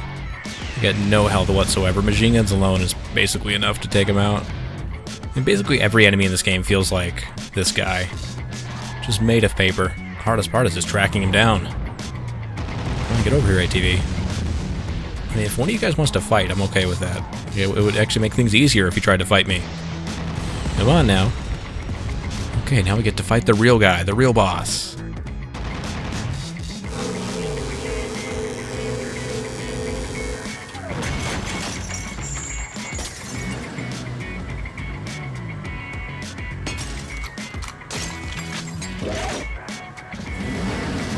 Now I got basically the minion boss fight once again, only now, instead of a shield panel and a, a mysterious, like, very menacing, like, tanker truck, it's a bunch of hillbillies.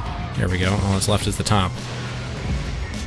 See if I can maybe nail him. I don't know how to get the top one reliably. I think it would have to use the...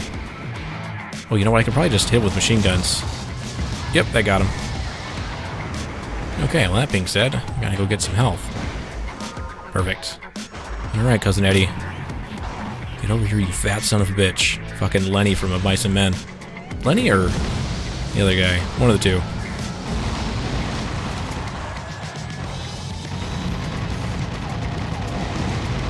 And just like that, dead. A boss that easy to kill. Incredible. If you're someone looking for a challenge in this game, like a real challenge, I think playing as ATV is probably the only way to get it.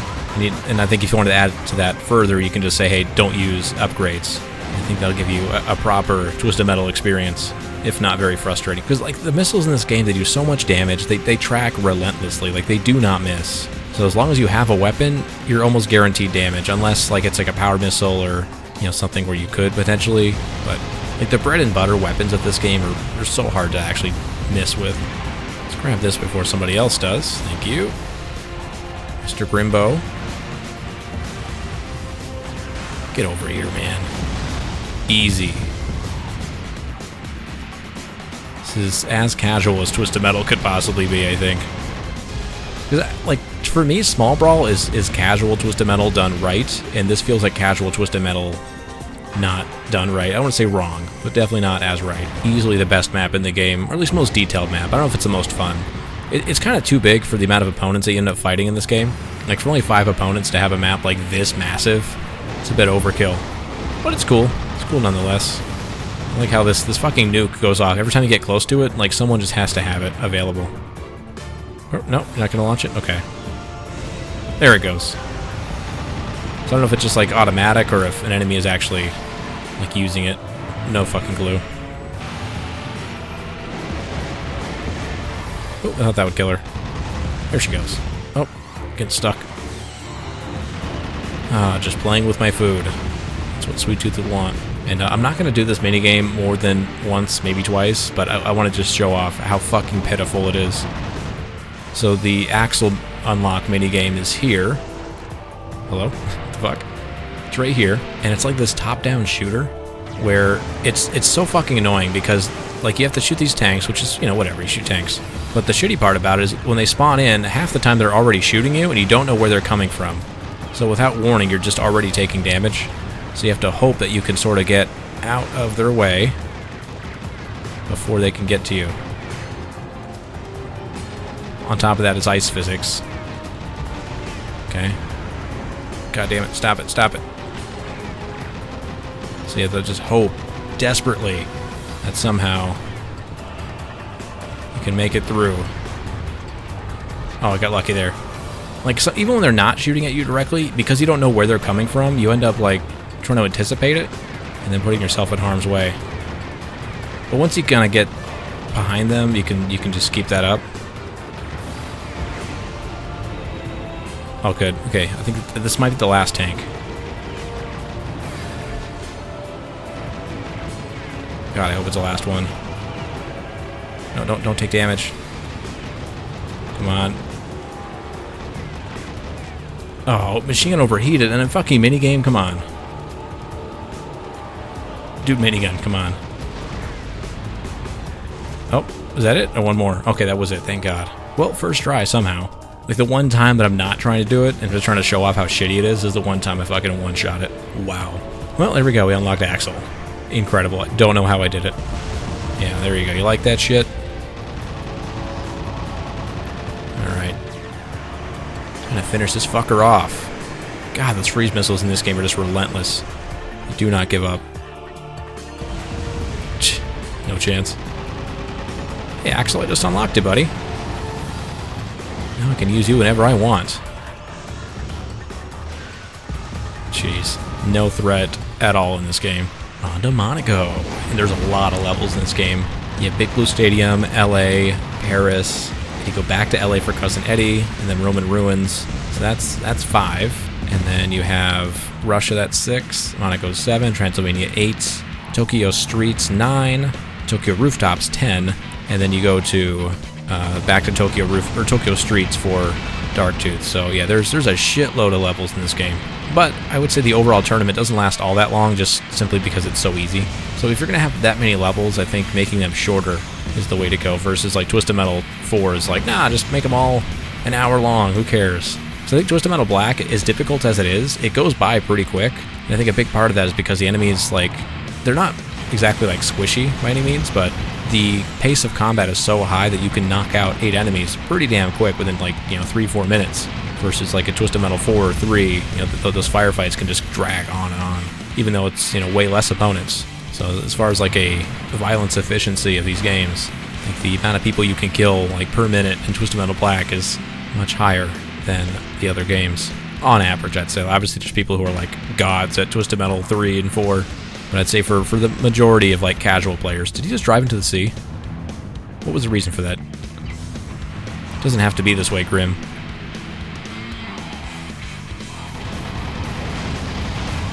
Well, let's get rid of her. Too easy. We could try this minigame out. This minigame, I can almost guarantee I won't get it the first try. I'll give it a shot.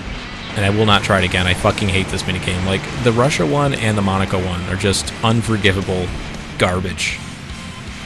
But just for the sake of consistency, I'll try to show it off. It's like this racetrack, and so you have fire missiles to blow up the... there's like these Formula 1 cars driving towards you.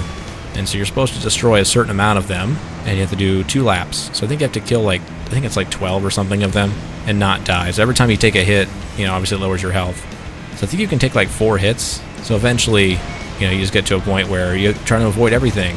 But they move in such a weird way that it's so difficult. Like, they don't follow the track really, which makes sense. But you can never tell. Like, you think, oh, that guy's not going to hit me. And he fucking swerves right into you. Or you think, okay, that guy is going to hit me, let me get out of the way. And he swerves into you still. But pretty much my goal here is just to do 1 full lap without getting hit. That's the only way I can get through this, with the annoying beep of having low health in this game. Meanwhile, Sweet Tooth is just fucking ridiculously slow. God damn it. See what I mean? Because the weapons in this game come out like in a very specific spot in your vehicle, not from directly the front, he shoots the fire missile from the left side of his car, which means I have to line him up with the left side of my car in order to actually make contact with him, which is not always easy when I have to turn left, like coming up on the corner, so it's just a very annoying minigame. And once again, I don't know if that's like a factor of the port or what, but the AI in this map just fucking sucks ass. And... come on, dude. Come on, dude. Alright, there he goes. God, this game is just draining the fucking fun out of this video. Alright, Transylvania. Another well-designed map that just happens to be way too big for the amount of opponents. What the fuck? Axel just drove through the wall. What the fuck?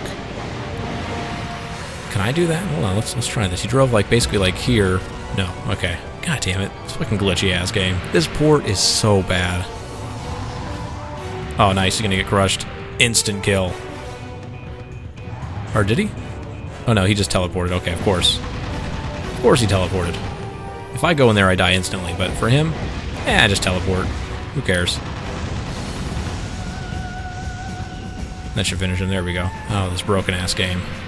I think that's the only hazard in the entire game that's like an instant kill, because if you fall off the map on like Tokyo Rooftops, you just take damage, you don't actually die. Come on. Good job, homie.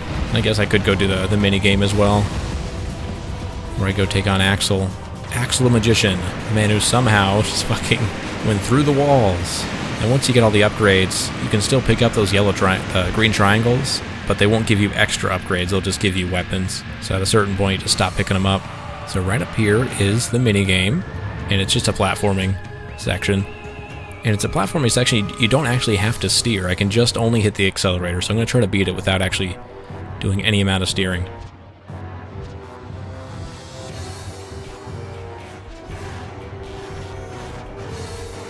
Oh, we made it. Wow. Didn't even touch the fucking analog stick at all. What a good minigame. Hey, Axel. Are you ready? God damn it, it's so easy. Ooh, slam. That's a good first target. Get rid of that fucker. All the pain from TM2. Face me. Fall to me, sir. Oh, got a bunch of gas cans. Can't get any easier than that. Like 20 points of damage no matter where you hit them is just absolutely insane. Let's see, the hardest test of this game is probably Tower Tooth, who we end up fighting over here on the last level. But that's not even because he's that hard, he's just kind of tedious and stupid to fight. Because you can't damage him unless you hit his head once you get to a certain point. And Cowabunga. Oh, there we go. Okay, let's get the minigame taken care of. The minigame on this map is just insane. It makes zero sense. And I guess it fits like the Japanese stereotype of things just being utterly insane on purpose.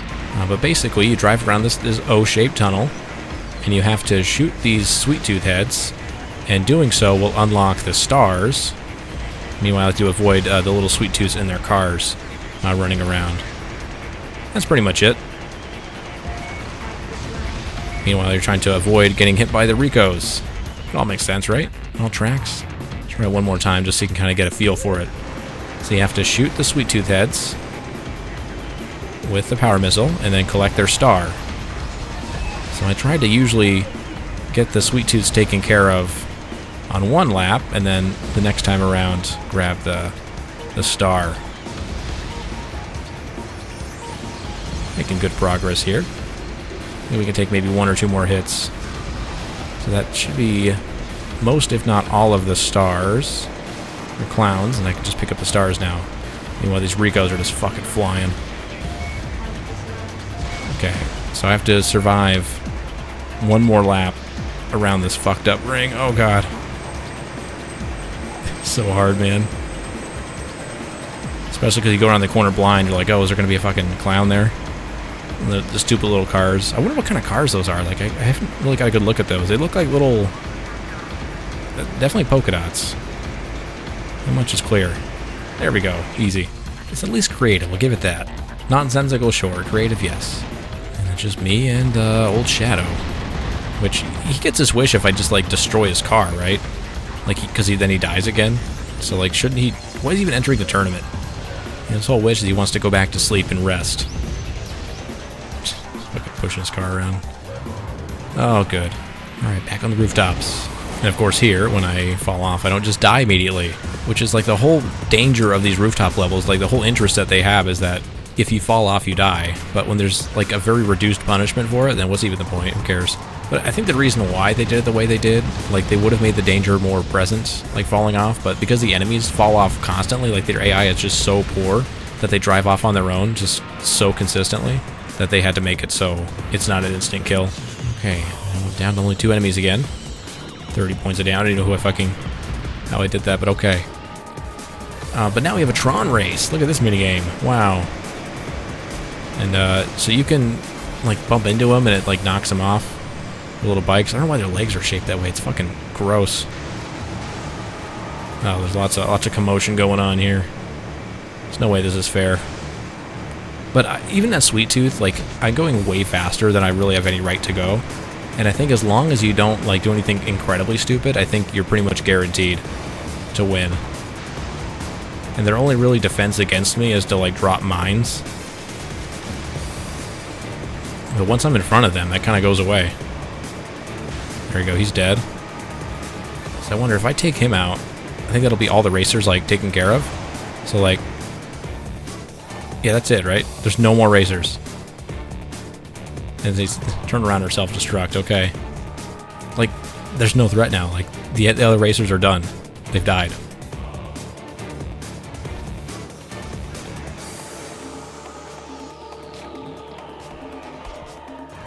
And there we go, we unlocked Hammerhead and an extra life bonus.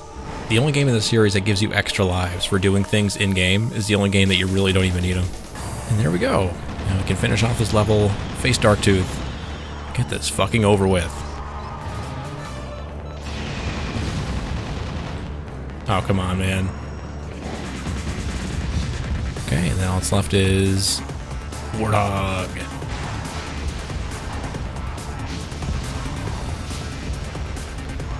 And there we go, on to the last level.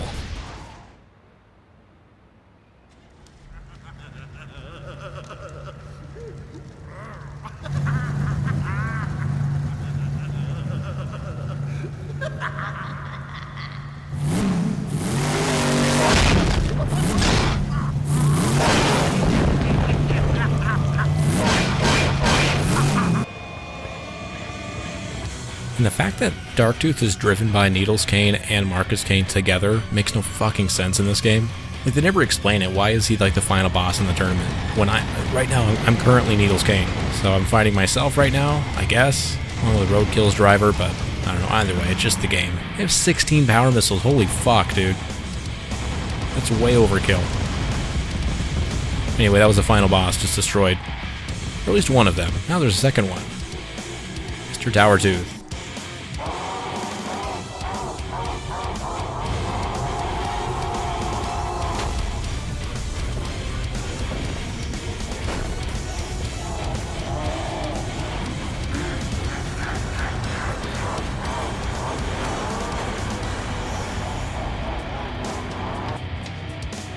And still, it's never explained why this is the final boss, why it's a giant Towertooth that, once again, you have to assume is driven by Marcus and Needles Kane. How does one even drive a Towertooth? It's like, is the driver's seat in the bottom or is it the top? And if it's in the bottom, that means they were underground, like, because they had to come out of the ground the way they did. All these questions do not get answered. And he shields. Okay, so the big trouble with this guy is that he can pick up these healths, because this map is specifically designed for him, really, to keep him on a nice, like, grid path, because he's so big that nothing else really makes sense for him. But all the health pickups, or at least the two that I know of, are on this road here, which means I have to kind of do laps to pick them up to keep him from grabbing them himself. And of course, I'm in the section of his boss fight where I have to only shoot his head. That's the only part that can be damaged. Where the fuck? Oh my god, dude, he's being so difficult right now. And I think he picked up a health, because I thought he was a lot lower than that. Alright, I guess I have to use all the weapons that can home, because they still go for his head. But if you shoot his bottom, nothing happens. Dude, oh my god, you're such a fucking baby. Well, I guess I gotta do this a long way. I was hoping to just, like, get him in a nice position just to fucking drill him. Dude, can you just get into my line of sight? What the fuck are you doing? God, you're so annoying, dude. This boss fight just fucking blows. It's not, like, it's not good. It's just annoying. I mean, it's like they took this, like, philosophy to, like, boss design and said, oh, you know what? This would be a great idea for Iron Maiden. Make the boss as annoying as possible. There he goes. Alright, let's go get the health so you don't fucking get it.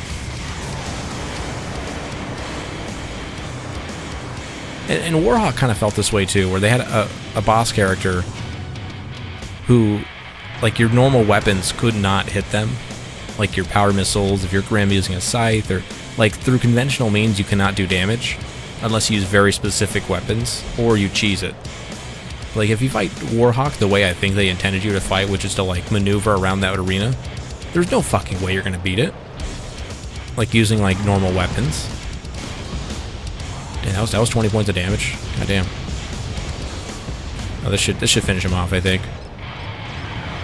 As long as he doesn't, like, shield and go around the corner and get a health and all sorts of nonsense. There he goes. We beat Twisted Metal head on. We unlock Darktooth.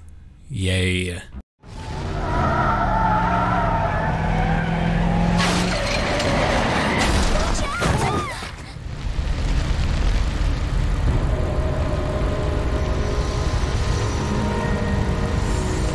Oh well, I guess we'll have to clean that up later.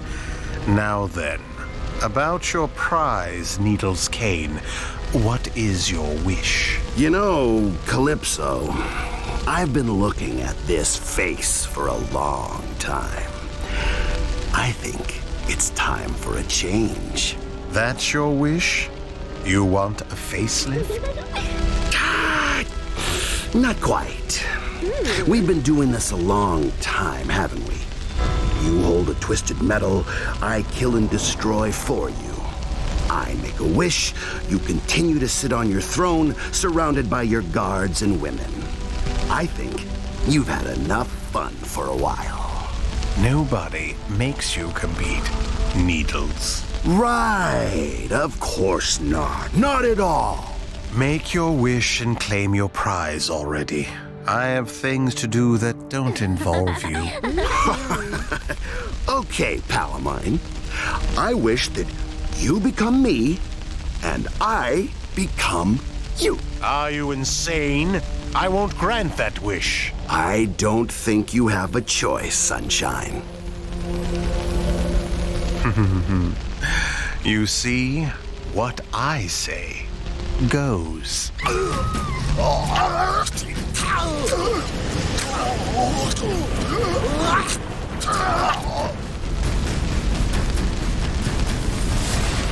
This is impossible. Guards, kill the intruder! Ooh, good idea. Do that.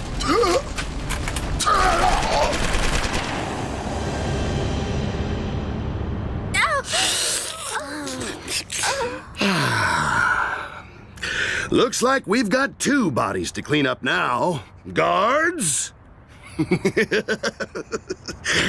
and where did my women go?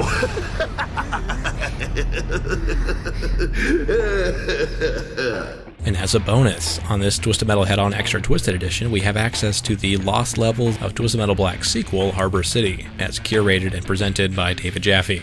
And the whole deal is that Twisted Metal Black was supposed to have a sequel, ended up getting canceled. It was called Harbor City, and instead of just saying, hey, it's canceled, here's some bonus content, they made up a whole elaborate story about a plane crash.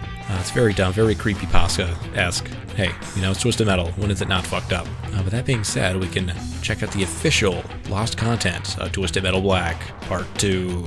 All the characters return from Twisted Metal Black, including Roadkill, Crazy 8, and so on. Some of these character models look a little bit more detailed, though. Very surprising. And of course, Sweet Tooth is here, and he has a little epilogue for us. Although not really. It's not really an epilogue, it's just describing him. A serial killer on the streets of Midtown, looking for his next victim. His brother, the driver of Yellow Jacket, is trying to kill him before the deranged clown can kill another innocent, which he will continue to do always and constantly. Let's take a look at what he can do in this game. So in Twisted Metal Lost, there's only 3 levels present. There's Suburban Terror, I think it's called. Then you have Stadium Slaughter, and finally Carnival of Carnage, Carnival of Terror. They all have really dumb generic names. And they're not bad levels. I think they're fairly well designed. The only real issue I have with them is that the weapons are so minimal. Almost no pickups at all. And the very few that are there, might get snatched up. But you have to make use of everything that's there. And then just the overall impact and tone of the game feels much less. It feels like a caricature of Twisted Metal Black. Twisted Metal Black had such a mastery over its tone and world that this game just does not. This just feels like a cheaper, watered-down version of it. But the gameplay itself is actually very solid. It's not as fast as Twisted Metal Black, but it's not as easy as Twisted Metal Head-On. And there's a brand new character, as you can see here, with Mr. 12-pack or 6-pack, whatever the fuck he's called. It's a stock car. Headless Sam is the guy driving it. Try to use a ramming to my benefit because, again, every weapon I waste is going to ruin this experience. Alright, let's try to get rid of this guy. And Sweet Tooth Special just does not have the same satisfying feel to it that it did in Twisted Metal Black. But one of the best things about Twisted Metal Lost is that the different commands, for the advanced attacks, they're mapped to, you hold triangle and then press one of the directional buttons. So up is your freeze, right is your shield, left is mines, I think, and then down is rear fire, which makes it way easier. That is the best decision this game could have made for its advanced attacks. I think 2012 might have been actually better, but just having one button to really worry about, super easy, versus a 4-button combination in Twisted Metal 4. Okay, so you have to really make use of the AoE attacks in this game, if you're using Axle, hit special, or remote bombs, and things of that nature. Anything you can get to sort of do damage to multiple enemies at once. At one point, I did actually hold the speedrun world record for Twisted Metal Lost on medium difficulty using Axle, but it's not because I was especially good at it. It's just I got a little bit more efficient with weapons, and it's a very underrepresented category. So there's maybe only 2 or 3 runs at the time, and I just happened to be the fastest. Of course, that's since been easily beaten, and this will not be one of those. Come on, Yellow Jacket. Yeah, if there were just more weapons on the map, it'd probably be a lot more forgiving. This mode it's neat. It's just more of a novelty than anything else. I don't really consider it a full Twisted Metal game, obviously, but just for the sake of that I'm playing the Extra Twisted Edition, I think it's worth trying out. It's worth showing off. It's only 3 levels anyway, so it should go by fairly quick, assuming I can actually get these guys dead. But if this was a full game, I don't know if I'd actually really enjoy it all that much. I'm convinced that Harbor City would have sucked ass if it ever actually released. I think without the direction of David Jaffe sort of conducting the orchestra of this fucked up world, I think it does kind of fall flat. And, you know, we saw with Head On, the way that turned out, like, even without him there with Scott Campbell, like, it's a functional game. It just lacks that character. And I think it's what David Jaffe brought. Like, it's not better on a technical level. It's not better on, like, a gameplay idea level with David Jaffe around. It's just better on a vibe level, I suppose. But I think Scott Campbell and his, you know, his team and the rest of them, you know, Randy Zorko and whoever else, like, I think that they're the ones that brought, like, the skill of developing a game functionally. But I think that without the direction and guidance, I think that just does not hit the same. So I can take this guy out. Come on, man. Just die. Thank you. Holy shit. Sports Bar and Grill we see up there. Jaw Rocker, Finks, Pizza and Beer, Aggel Sportswear, Boink, Driving Angry, which seems to be a reference to Twisted Metal 1, where this tagline was Drive Angry. Should finish him. Nice. Easy ram kill. Is there any other Demolition Derby we see there? That's neat. And a lot of neat little details. I would have liked to see like an open world Twisted Metal game, but I'm almost certain that Harbor City was canceled, not because of like any sort of like issue with Sony or whoever just being like stingy and, oh, I don't think it's going to work, it's not GTA. I think it just would have sucked. I think it just, Sony maybe saw it, they're like, whoa, this thing is absolute trash. Why don't you guys just make, you know, a traditional Twisted Metal game for this new console, the PSP coming out. Keep it small, keep it modest, and thus we got Head On, which is perfectly serviceable, you know, especially for the PSP. It's probably one of the better PSP games. But I think as far as like them building out a whole world of content and, you know, especially within the world of Twisted Metal Black, I don't think it would have lived up to Black, and I don't think it would have just been good on its own. So just like how the Twisted Metal like live service game that was not announced recently, but like the news broke like within the last few months about how it was going to be like a Fortnite basically, there's in and out of vehicle combat, you know, and it got canceled by Sony. I think that was, again, out of mercy, that maybe it wasn't like Sony being greedy and saying, oh, we need our games to make $1 million. I think a lot of it was just they saw it, they're like, whoa, shit, that's not going to sell, that's going to suck. And so they pulled the plug on it. And part of that might be Concord as well. Concord just being such a raging disaster that any sort of live service game nowadays has an uphill battle to climb. For good reason. I mean, I really don't appreciate the idea of a live service game being like the only type of game that Sony wants to fund. Because like very rarely do people play like more than one live service game, and so when every game in that whole market's saturated with a bunch of games that expect you to spend like hundreds and thousands of hours playing, like eventually you're going to reach a point where there's just not enough, there's too many games for not enough players. You know, for a while, like gaming wasn't supposed to be like, you know, 1,000-hour experience like a Skyrim or a GTA or, you know, a Fortnite, Rocket League or whatever. Like the games were just like a 4 or 5 hour thing. You knock them out in an afternoon or whatever. You know, you rent it from the store. Like you can finish multiple games in a year. They don't expect you to keep playing the same game for years and years and years. And those games have a place. I mean, there's World of Warcraft, there's fucking RuneScape and whatnot. Like, there's games that have always been like that, but now trying to make that like the primary genre of game that exists, I don't know. You can see why there might be hesitancy from the market to support it. There's only so many gamers that can spend, you know, fucking all of their free time playing one game, and you're trying to split that across multiple games. Yeah, not gonna fucking happen. You know, I'm all for just having more modest gaming experiences overall. Like, not every game has to be the big game. You know, we can have like a AA game that's just pretty damn good. You play it, and you're done with it, and you move on. You need to be okay with having more of those games around. Or even like a God of War-sized game. Like, when I think of that game, like, it took me, I want to say, like 9 hours or so to beat, and it felt like a full experience. And when it was done, it was done. That was it. There wasn't some, like, you know, grand overarching, like, multiplayer live service thing attached to it. But I would happily have paid full price for that, you know, when it first came out.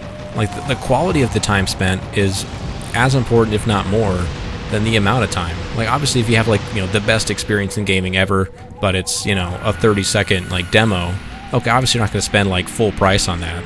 But, like, a game that's, like, phenomenal from start to finish, and it's, like, you know, 5, 6, maybe 8 to 10 hours, like, you would pay full price for that if it's that good of an experience. But taking a mediocre experience and then stretching it out over the course of, you know, 50, 60, 100, you know, 500 hours, like, no, I wouldn't pay full price for that. That's not worth it. because not only are you losing, there's like the opportunity cost of what else you could have been doing with that time, but like the time that you spent, it was not that satisfying. But you got a lot of, quote unquote value out of it. Like, wow, for $60, I got 1,000 hours of entertainment. But was it quality entertainment? Likely not. I think we're whittling down these opponents ever so slightly. And so this map is, in the actual Harbor City game, was supposed to be connected to the stadium section, or I think they call it S Center or something like that. And so and it was also much more detailed, but in this version, it's like they spent a lot of time and resources, I'm sure, to get it to be like a regular sort of map like this. But it is connected to a larger world, and so is the stadium and Suburban Terror and all that. It's not the only one that this happened to, but it does make you think when you see the actual version of it in Harbor City, like using the development build that they have. It's jarring because it's so familiar because you played this version of it on Lost, and it's so different. Come on, I just gotta finish him off. There you go, buddy. Later, outlaw. I think he just drove outside the map. Holy shit. Yeah, obviously these maps being unfinished the way they are, sometimes the enemies just, they just fall out of the map. Just go right out there. Fucking Sam Boomer. All right, buddy. Trying to finish you off. Hooray! Can I get outside the map? No. Invisible wall. And that was Twisted Metal Head-On and Lost, all in one big package. But now onto the last game in the series up to this point. Twisted Metal 2012. And here we are with Twisted Metal 2012. It is a fascinating game, both in what it tried to do and what it actually did. We'll be doing Sweet Tooth's main campaign in this game because, as many of you may know, this game does not have a traditional tournament mode. It has only a few drivers, but they can drive every vehicle, and each of them has their own unique campaign. Now, Sweet Tooth is up first, and he looks absolutely terrifying. And as you can see here, Sweet Tooth's main campaign is spread across 6 different events, and each of them is their own unique brand of twisting metal. The first one's a very basic deathmatch on Sun Springs, California, which is probably the most twisted metal-y event in the entire game. The map is very reminiscent of old Twisted Metal games. And then later on we'll have electric cage matches, juggernaut battles, races, and a boss battle at the end. So a lot of variety here. I'm very excited to jump into it. It just seems wrong to see Sweet Tooth on a motorcycle, but that's what this game did. That's what this game accomplished. But there's his iconic ice cream truck. It looks a lot like its version in Twisted Metal 1 and 2, where it's like that boxy sort of design, but it's armored up, a little bit smaller this time around. It's still very slow and heavy, but it seems to take a lot of cues from the Twisted Metal 1 and 2, and also a little bit from Black, just the dark, gritty aesthetic of it. But with that, let's get into it. I'm definitely very excited for this one, because this game, more than anything, feels like an example of wasted potential, where it knew what it wanted to be as a project starting out as a multiplayer only, sort of modest, maybe AA sized game, $20, $30, something like that. In the year 2012, which free-to-play games were not as around back then, so I think a $20, $30 experience was about right for what it tried to be. But I'm sure many people do know the story that midway through development, Sony went to the studio and said, hey, we love the game, but focus group testing said we need a single-player component. So here's, a bunch of extra money, some extra time, and they decided to sort of stitch together, retrofit a single-player mode onto Twisted Metal for the PS3. And I think they did an admirable effort. I think they really, tried. I don't think it's that they didn't have enough time to come up with ideas. I think it's just the direction they went with it just didn't really fit, I think, the series. It tried to more modernize what the game was, but also trying to sort of make it jive with what they've already sort of built with the multiplayer mode, because the way they made the multiplayer makes sense. Not that it needed to make sense, but they tried.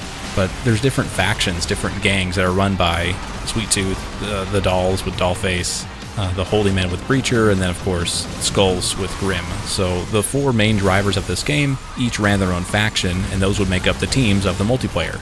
And so the different gangs would go at it. So when you're driving a vehicle and you're on the Clowns, you're not Sweet Tooth, you're one of Sweet Tooth's henchmen. It sort of made it make sense that way. And then when the single player mode came out, the campaign, instead of you seeing the same opponents on every single level, like the same drivers, and then you kill them and somehow they come back on the next level, instead of doing it that way, now you're fighting multiple roadkills, sure, they've built several roadkills or several dark sides or whoever, but the drivers you're killing are not the Sweet Tooth or the Dollface.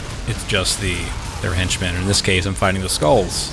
But I do have to respect and admire a a lot of the ways that they tried to shake up the Twisted Metal formula and really make this into like a true arena brawler fighting game, like an arena shooter, where all these different weapons, like they work well, fast-paced, so much like chaos and destruction going on, but every vehicle sort of serves a different role in combat. So you have your tanks, you have your DPS guys, your healers, the same way you might make up a team in Overwatch or Valorant or whatever the hell the other game, Marvel Rivals. This game tried to do that too, but all the way back in 2012, which I think that was a time when competitive multiplayer games like this just weren't really around. They weren't popular. Like there wasn't like an entire industry of streaming and like of content creation, around video games the way there is now.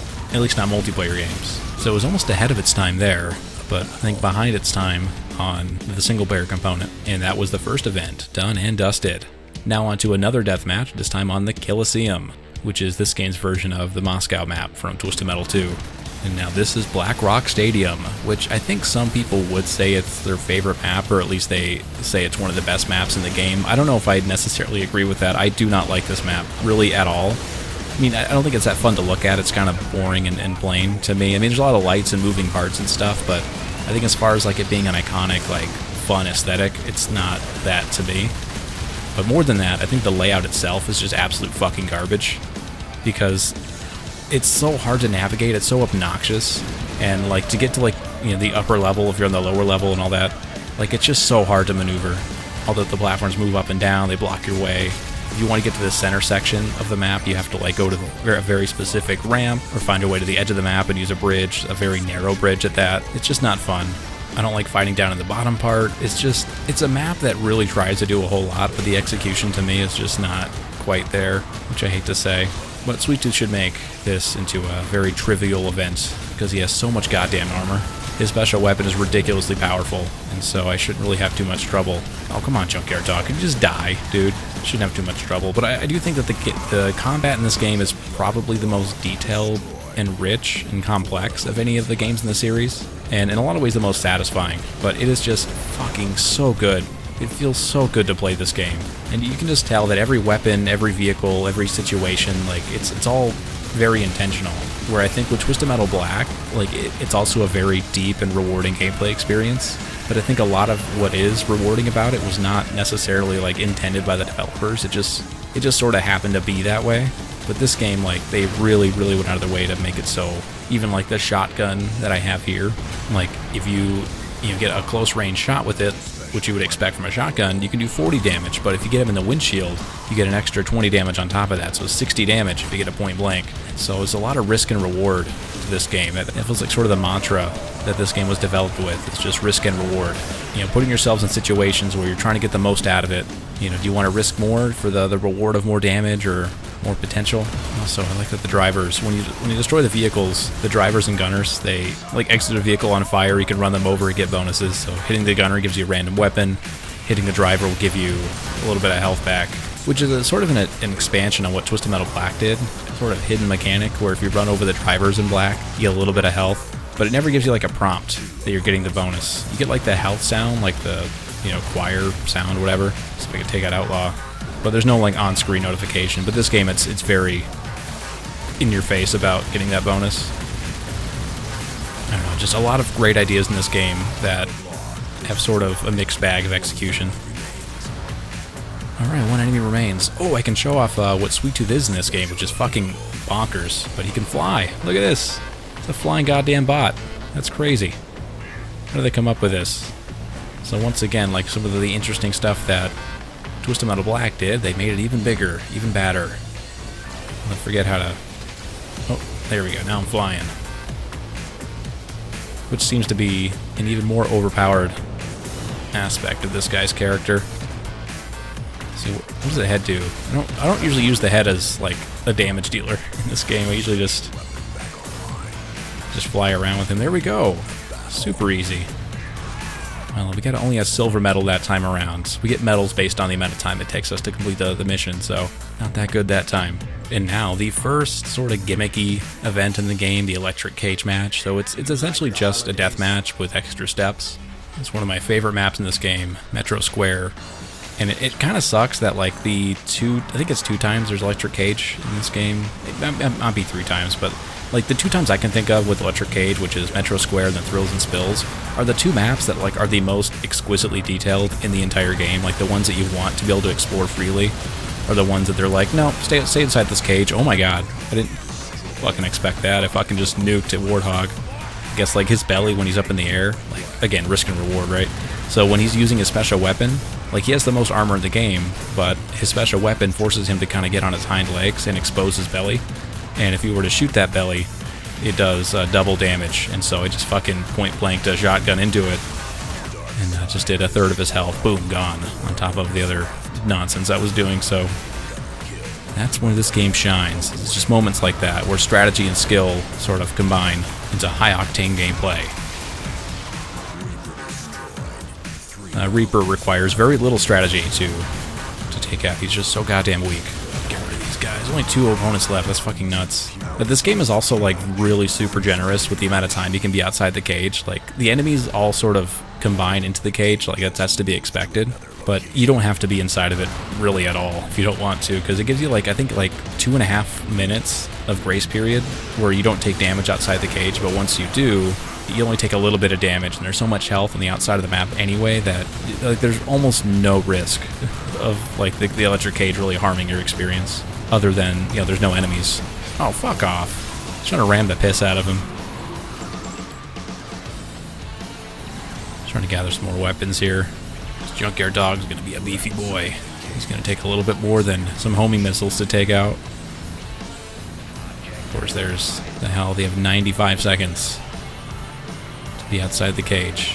So what I want, the Mega Guns to me in this game are the most overpowered weapon that there is. Like, you get 150 rounds, they're pretty easy to aim, and they do 1 damage per, so if you were to land all of them, it's 150 damage.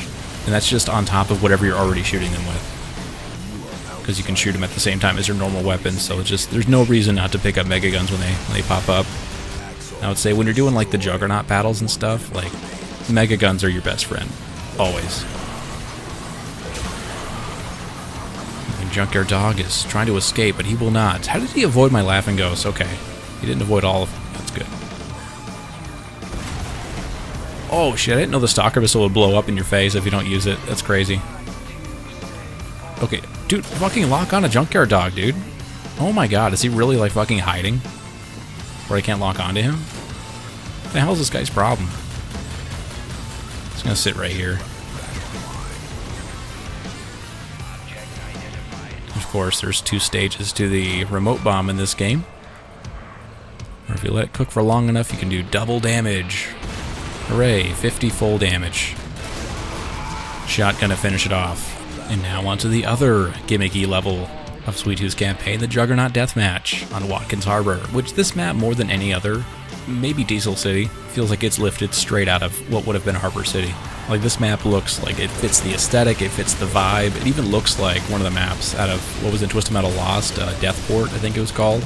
Like, it looks almost identical to that in some ways, just like the silhouette of oil rigs off the shores, the cranes and whatnot. So very cool, and it does make you think, you know, what could have been with Harbor City, but I don't know, I wish this game sort of stuck to its more modest scope with, like, the online-only sort of deal.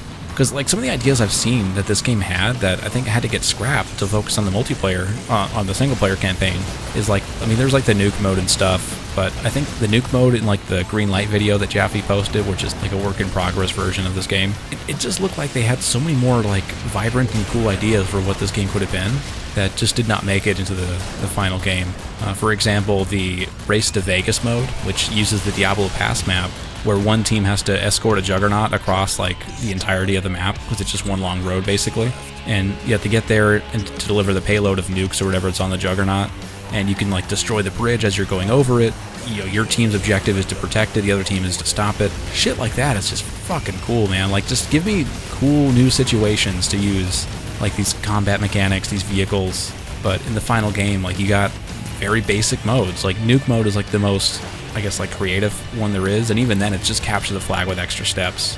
But in the green light video, they just made it sound like it's such a more dynamic and rich experience than what we ended up getting.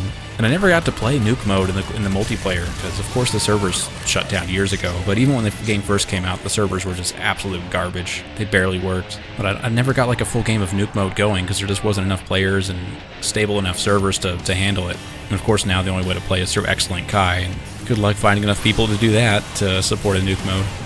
But in the multiplayer you had Team Deathmatch, obviously, that's just a staple of online.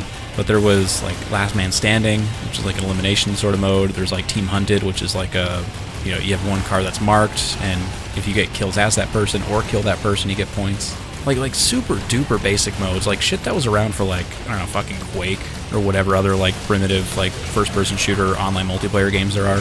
So, there's a lot of cool ideas you can do with this, car combat, faction leader, and also wacky. Like, Twisted Metal has a lot of latitude to be fucking weird, man, and it all sort of fit. Like, other games can only get really so weird without feeling like too disjointed and awkward, but Twisted Metal is a very flexible franchise, and maybe if it came out like a year later on the PS3, or PS4 maybe it could have stood a better chance, but on the PS3 at the end of its life cycle, more or less, it did not stand a chance, on top of just the limitations it had anyway.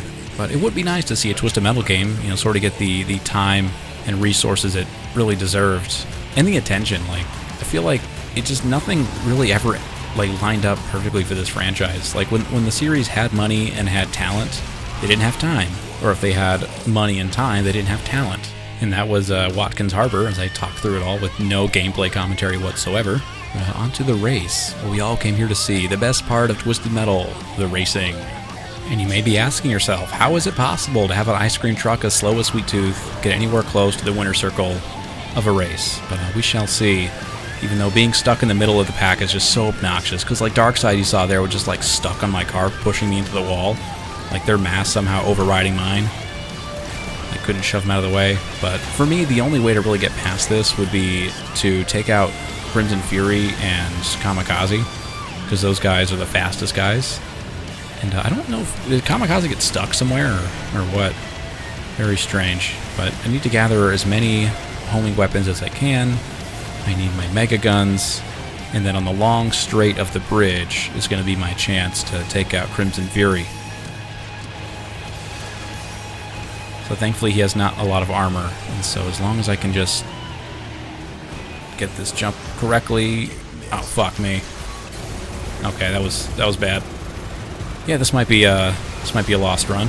Like, if the races in this game had like any sort of order to them whatsoever, like the vehicles felt like they're actually racing each other and not just following like a point A to point B sort of scenario, it would be fine. But they're just sort of randomly shooting. Like, there's no structure to it. They race like shit. And like, there's certain cars that are just way faster than others, so there's no point to even like use anyone but Crimson Fury or Kamikaze. Like, in that case, it just turns into a time trial. Like, if you just use those two cars, you're guaranteed to win as long as you, like, actually drive.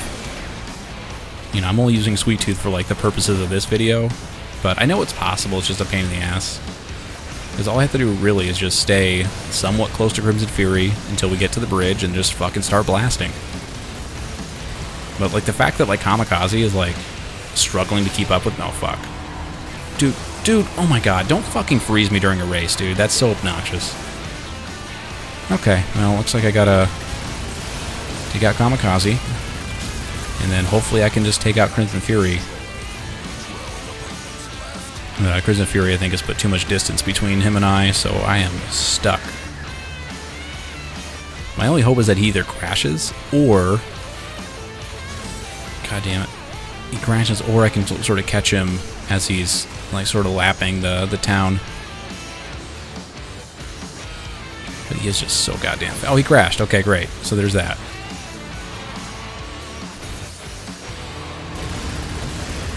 See if I can just lay into him a little bit. There we go. And now, next time I get a couple of good shots, he should be dead. And... oh, come on. Damn it. Crimson Fury, don't fucking taunt me like this, man. Get over here. Dude, get the fuck out of the way, Outlaw. God, like, these guys, like, they don't know what they're doing. They're just fucking roadblocks.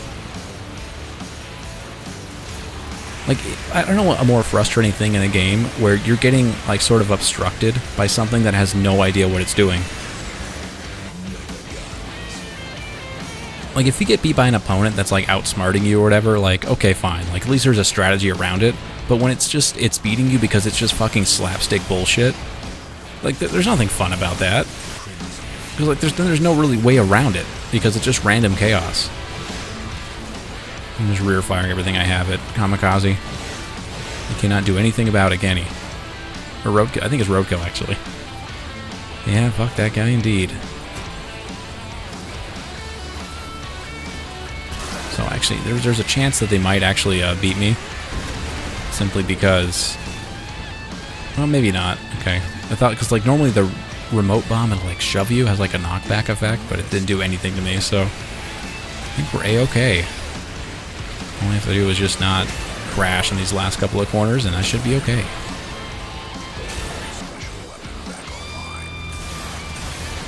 Dude, oh my god, he's like catching up to me, but he like slows down, like he just sucks at driving. There, he's dead anyway. And there we go. And that's how you beat a race with a giant ice cream truck.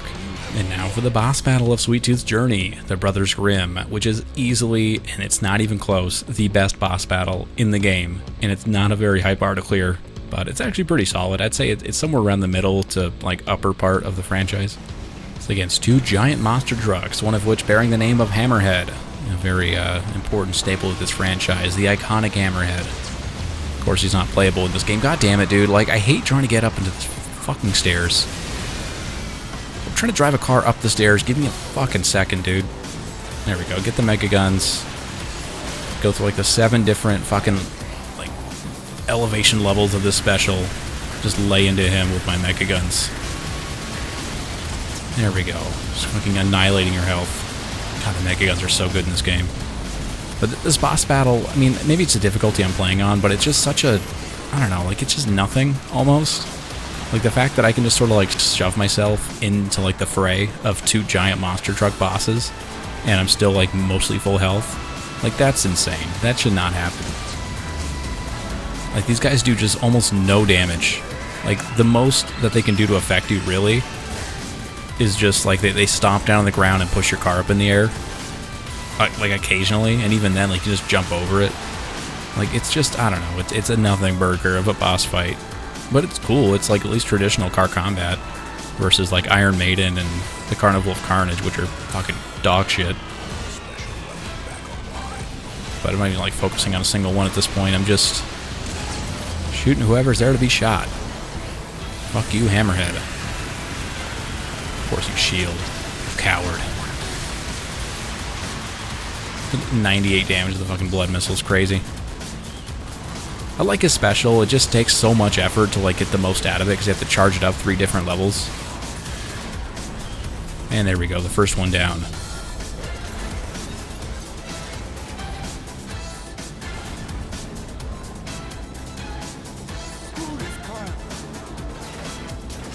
Now he turns into a turtle.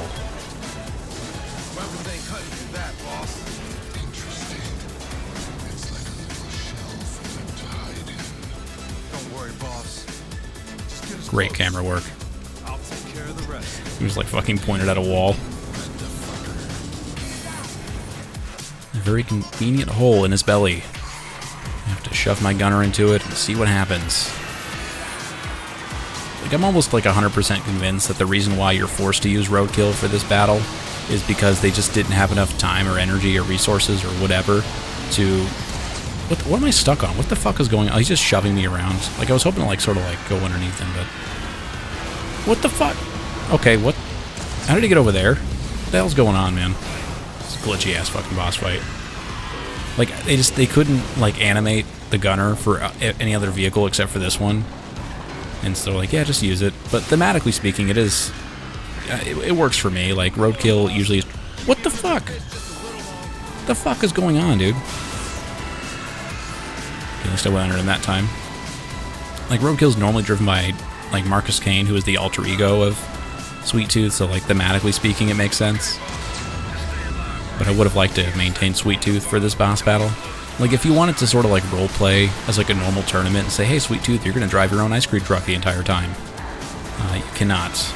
You cannot use Sweet Tooth throughout his entire tournament. Can I get some? Oh, god damn it. Well, I guess I gotta wait for him to go arm that bomb. In the meantime, I'm just gonna grab as many weapons as I can for the battle ahead. But again, this guy is like zero threat.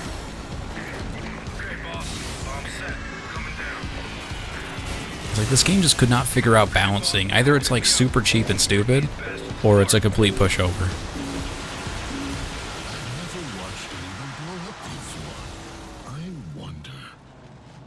What do you mean you've never seen someone blow up before, Sweet? Like, you've been doing this fucking tournament for how long?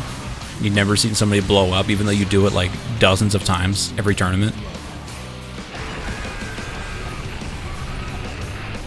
And he's donezo. He's dead. There's now a dead clown inside that fucking monster truck's belly. Just chilling there. What a shame. What the fuck? How did I get over here? Trying to get the mega guns there. Fucking end this shit real fast.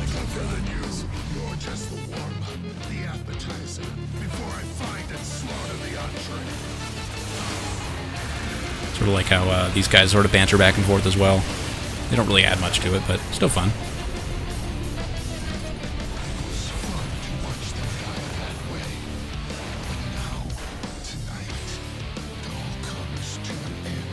And my gunner's back in the car. Hello, Gunner.